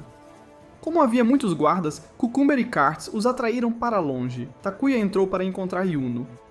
Assim que o percebeu, ela entrou no modo de combate. Takuya se esquivou enquanto tentava reviver suas memórias, usando coisas como o cachecol do Kun-Kun ou o nome de Salis. No meio de um balanço de espada, Yuno atingiu o pedestal de pedra onde geralmente descansava, e graças a isso ela recuperou um fragmento de sua memória. Takuya a abraçou apertadamente para ajudá-la a se acalmar. Enquanto isso, Cucumber e Cartz reuniram-se com o grupo de Amanda. À medida que avançavam mais para dentro, encontraram dispositivos estranhos, e então um robô apareceu diante deles. De volta com Takuya, ele disse à filha para agir normalmente por enquanto, porque se a sacerdotisa desaparecesse de repente, causaria caos. Ele disse que ainda tinha uma coisa para resolver e voltaria para buscá-la depois. Takuya então pegou sua espada e foi encontrar o Deus Imperador para vingar sua esposa. Mas quando ele confrontou o Imperador Deus, o homem não mostrou surpresa e em vez disso disse que estava esperando por ele. Quando a figura removeu a máscara, era na verdade a madrasta de Takuya. Ela pediu desculpas pela morte de Salis e entregou a relíquia, sabendo que Takuya precisava dela. Takuya percebeu que ela havia mudado muito. Contar a história completa levaria muito tempo, mas durante o primeiro salto dimensional de Takuya, não apenas ele, mas também sua madrasta foram transportados, exceto que ela acabou em Delugranto. Lá, ela foi auxiliada por Ryu, que não era humano. Sob sua orientação, ela recebeu o controle sobre algo chamado Mother, que ela governou sob a supervisão dele. Ao longo dos anos, o povo de Delugranto perdeu a capacidade de interagir com o computador unificado. Ao mesmo tempo, Mother descobriu a ambição de Ryu de governar a nação, então se aliou à madrasta de Takuya para aprisioná-lo. Eventualmente, ela se tornou a própria Imperatriz Deus. No lado de Amanda, a menina que eles estavam enfrentando era apenas uma projeção. Apresentou-se como IA, uma inteligência artificial. Conhecia os nomes de todos e seus passados. Tanto a madrasta quanto a IA explicaram que milhares e milhares de anos atrás, na Terra, existia uma civilização extremamente avançada, comumente referida como os Antigos Terráqueos. Mas um dia, essa civilização enfrentou uma ameaça maciça. Cientistas previram que incontáveis meteoros cairiam e todos estariam condenados. Enfrentando a ameaça de extinção como os dinossauros, eles desenvolveram uma nova tecnologia. Eles transportaram uma ilha massiva, ou seja, um fragmento da Terra, para uma dimensão diferente e segura. Esta ilha foi chamada Delugranto. A líder do êxodo era uma cientista chamada Grancha. Ela desenvolveu muitos tipos diferentes de tecnologia para criar várias coisas como recursos, ar artificial e até criaturas vivas. No entanto, porque o ambiente era muito diferente, essas formas de vida gradualmente morreram. Parecia que todos os esforços para sobreviver no novo espaço haviam falhado. Mas então uma faísca de esperança surgiu. A Pedra Espiritual, também conhecida como Psicita. Graças a ela, conseguiram sobreviver no continente à deriva. Mas uma vez resolvido isso, surgiu outro problema. Os cientistas haviam calculado erroneamente a trajetória orbital de Delugranto, e um fenômeno ocorria a cada 400 anos. A Terra e o continente se fundiriam e depois se separariam novamente. Esse era o ciclo orbital do continente. Apenas Grancha podia controlar esse continente, mas sua morte viria quando ela envelhecesse. Então, ela transferiu sua vida para uma forma de dados para que ela pudesse controlar o continente mesmo após sua morte. No entanto, havia um problema. Grancha precisava de um catalisador para projetar sua consciência e sincronizar. Grancha precisava de uma garota humana, especificamente uma sacerdotisa. Seu programa escanearia e selecionaria uma pessoa adequada e o ciclo de 400 anos estava se aproximando. Se Grancha falhasse em operar, a Terra e o continente colidiriam. Naquele momento, uma explosão ocorreria. Portanto, a sacerdotisa precisava se sincronizar com Grancha para evitar a colisão e salvar ambos os mundos. O custo disso era inevitável. Embora fosse de partir o coração dizer, Yuno poderia desaparecer após a cerimônia ter sucesso. Quanto ao grupo de Amanda, depois de ouvir toda a história, ficaram profundamente chocados, porque o que pensavam ser ficção acabou sendo verdade. Agora estavam completamente desorientados. Soldados invadiram e os cercaram. O grupo foi levado para a execução pública, mas a Imperatriz Divina chegou a tempo para impedir, porque precisava do poder deles. Amanda então voltou à base para relatar a situação a todos. Desta vez, eles ajudariam a Imperatriz Divina. É claro que eles ainda a seguiam, porque o objetivo do exército revolucionário era melhorar a vida das pessoas. Enquanto isso, Yuno foi procurar Takuya, mas agora ele não sabia como falar com sua filha. No entanto, a menina já sabia que tinha que se sacrificar e nunca mais veria seu pai. Mas ainda assim aceitou alegremente porque queria salvar seu pai e todos os outros. Takuya ficou extremamente comovido com a coragem de sua filha. Ele deu a ela uma gema de um artefato como um amuleto protetor. Eriko ainda estava perseguindo Ryu, mas enquanto fugia, ele usou seu poder para lançar Eriko no sistema de esgoto. No dia seguinte, a cerimônia começou. O exército revolucionário também estava presente para garantir que o ritual prosseguisse com segurança, porque de acordo com a previsão da Imperatriz Divina, Ryu retornaria. Logo depois, a Imperatriz Divina fez um discurso ao público e Yuno apareceu. Ela subiu a plataforma, uma câmara de contenção apareceu e quando Yuno entrou, ela encontrou Grantia. Grantia disse a ela que seria muito doloroso, então ela deveria aguentar. A sincronização levaria 1800 segundos, então todos tinham que esperar. Parecia muito fácil. Ryu de repente apareceu e lançou um ataque poderoso, mas a câmara não foi afetada. A Imperatriz Divina perguntou o que ele estava fazendo. Interferir no ritual não lhe traria benefício. No entanto, ele disse que a destruição de ambos os mundos retornaria a humanidade ao Reino Eterno. Ele quis dizer morte, caso alguém não tivesse entendido. Como ser imortal, ele só precisava acelerar esse processo. A Imperatriz Divina então ativou o sistema de contenção para prendê-lo, mas ainda faltavam 25 minutos e ele queria ver o que eles poderiam fazer. O dispositivo de detecção de Takuya estava reagindo descontroladamente. Nuvens escuras se reuniram e terremotos começaram. Yuno estava preocupada com seu pai, mas Grantia disse para ela se concentrar. Como ele não podia afetar diretamente a sacerdotisa, Ryu usou outro método.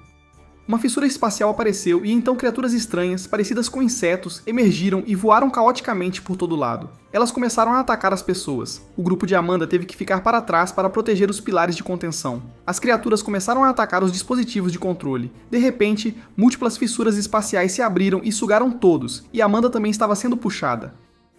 Takuya tentou salvá-la, mas Amanda já havia aceitado seu destino e soltou-se para não atrapalhar Takuya. De acordo com Ryu, aqueles sugados pelas fendas espaciais seriam enviados para outro mundo.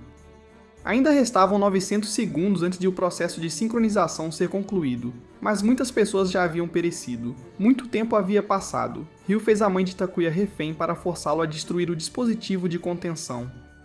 Em meio ao caos, uma das criaturas parecidas com insetos se aproximou de Eriko. Acontece que era Abel. Ele a ajudou a se levantar mais uma vez. Do lado de Takuya, ele ainda estava hesitando, então Ryu resolveu agir por conta própria. Ele usou seus poderes para fazer alguém avançar e destruir o dispositivo. Depois de destruir o confinamento, ele esfaqueou a mãe de Takuya e deu à mãe e ao filho uma chance de dizerem seu último adeus. Em seguida, ele revelou sua verdadeira forma para destruir a câmara. Mas antes que ele pudesse desferir alguns golpes, Eriko chegou. Abel avançou para conter o demônio para que Eriko pudesse mirar e atirar. Incapaz de libertá-lo, ele disse para ela atirar nos dois. Embora partisse seu coração, Eriko foi forçada a agir. Ela atirou e destruiu tanto o monstro quanto Abel. Antes de desaparecer, ele agradeceu por sempre procurá-lo. Após o término do incidente, Takuya foi até sua madrasta moribunda. No final, a morte dela não pôde ser evitada. Ela estava feliz que Takuya tinha se tornado forte, assim como seu pai. Takuya só podia chorar pela perda da mãe que ele amava. Com 200 segundos restantes, antes da sincronização terminar, um alerta soou. A barreira dimensional havia sido violada. Ambos os eventos estavam acontecendo ao mesmo tempo, então mesmo que o ritual tivesse sucesso, a Terra ainda poderia colidir com Delagranto. A chance era de 50%. Eriko estava sendo removida à força após completar sua missão. Ela esperava que eles se encontrassem novamente algum dia antes de desaparecer. Após o processo de sincronização ser concluído, Yuno disse seu último adeus a Takuya antes de partir. Takuya prometeu encontrá-la não importava o que acontecesse. Um pilar de luz apareceu, envolvendo tudo. Yuno e Grantia apareceram no espaço sideral, mas parecia que haviam falhado. Todo o continente estava prestes a colidir com a Terra. Yuno quase desistiu, mas Grantia tinha um último método para liberar totalmente o tremor do evento. No entanto, ela não sabia o que aconteceria com o corpo de Yuno. A garota aceitou o risco, então Grantia começou a reverter o tempo, levando toda a civilização humana de volta ao passado. Este era um ciclo infinito de eventos repetidos. Mesmo agora, outro Delagrandos estava à deriva na fratura dimensional, repetindo o mesmo processo de aproximação e separação com este mundo. Quando o continente colidiu com a Terra, causou uma explosão. Nesta parte eu mesmo não entendo bem, mas Takuya voltou a um ponto de verificação para salvar Kana, e a mãe a que ela se referia era na verdade Amanda. Ele trouxe de volta o cristal psíquico. Kana ficou muito feliz com isso. Takuya disse a ela que Miu e Yuki ainda estavam lá e que trariam mais felicidade para ela, mas ele tinha que ir agora. Alguém estava esperando por ele há 1000 anos. Kana agradeceu antes de Takuya desaparecer. Ele continuou de volta ao lugar onde tudo começou. Takuya correu para o penhasco onde Yuno tinha acabado de aparecer. A garota não conseguiu salvar a Terra, e Delagrantos caiu aqui há 8000 anos. Graças à gema que seu pai lhe deu, ela conseguiu chegar aqui, mas agora ela tinha que partir de acordo com as regras do evento. No entanto, desta vez, ele não deixaria sua filha ficar sozinha novamente. Os dois desapareceram juntos. Takuya encontrou novamente seu pai e sua mãe também estava lá. Seu pai tinha testemunhado toda a sua jornada e o elogiou. Agora, Takuya e Yuno viajariam para a beira de todos os eventos, o portal do destino que abria a verdadeira história que seu pai historiador tanto desejava. Como observador da árvore Vrinda, ele continuaria a buscar ao longo da história. É isso por agora. Ele estava feliz que o pai e a filha pudessem ter uma última conversa. Ele ainda aguardaria o reencontro deles algum dia. Yuno e Takuya haviam chegado ao vazio. Os dois estavam à deriva na corrente dos eventos. Descobriram um broto começando a crescer. Esta árvore lembraria de tudo sobre este mundo. Yuno decidiu nomear esta criança Takuya. É aí que o anime termina. O que você acha desta série? Adeus! Bem pessoal, esse é o fim do vídeo. Se gostou, comente para a próxima parte, se inscreva no canal e deixe o like. Obrigado por assistir e até a próxima.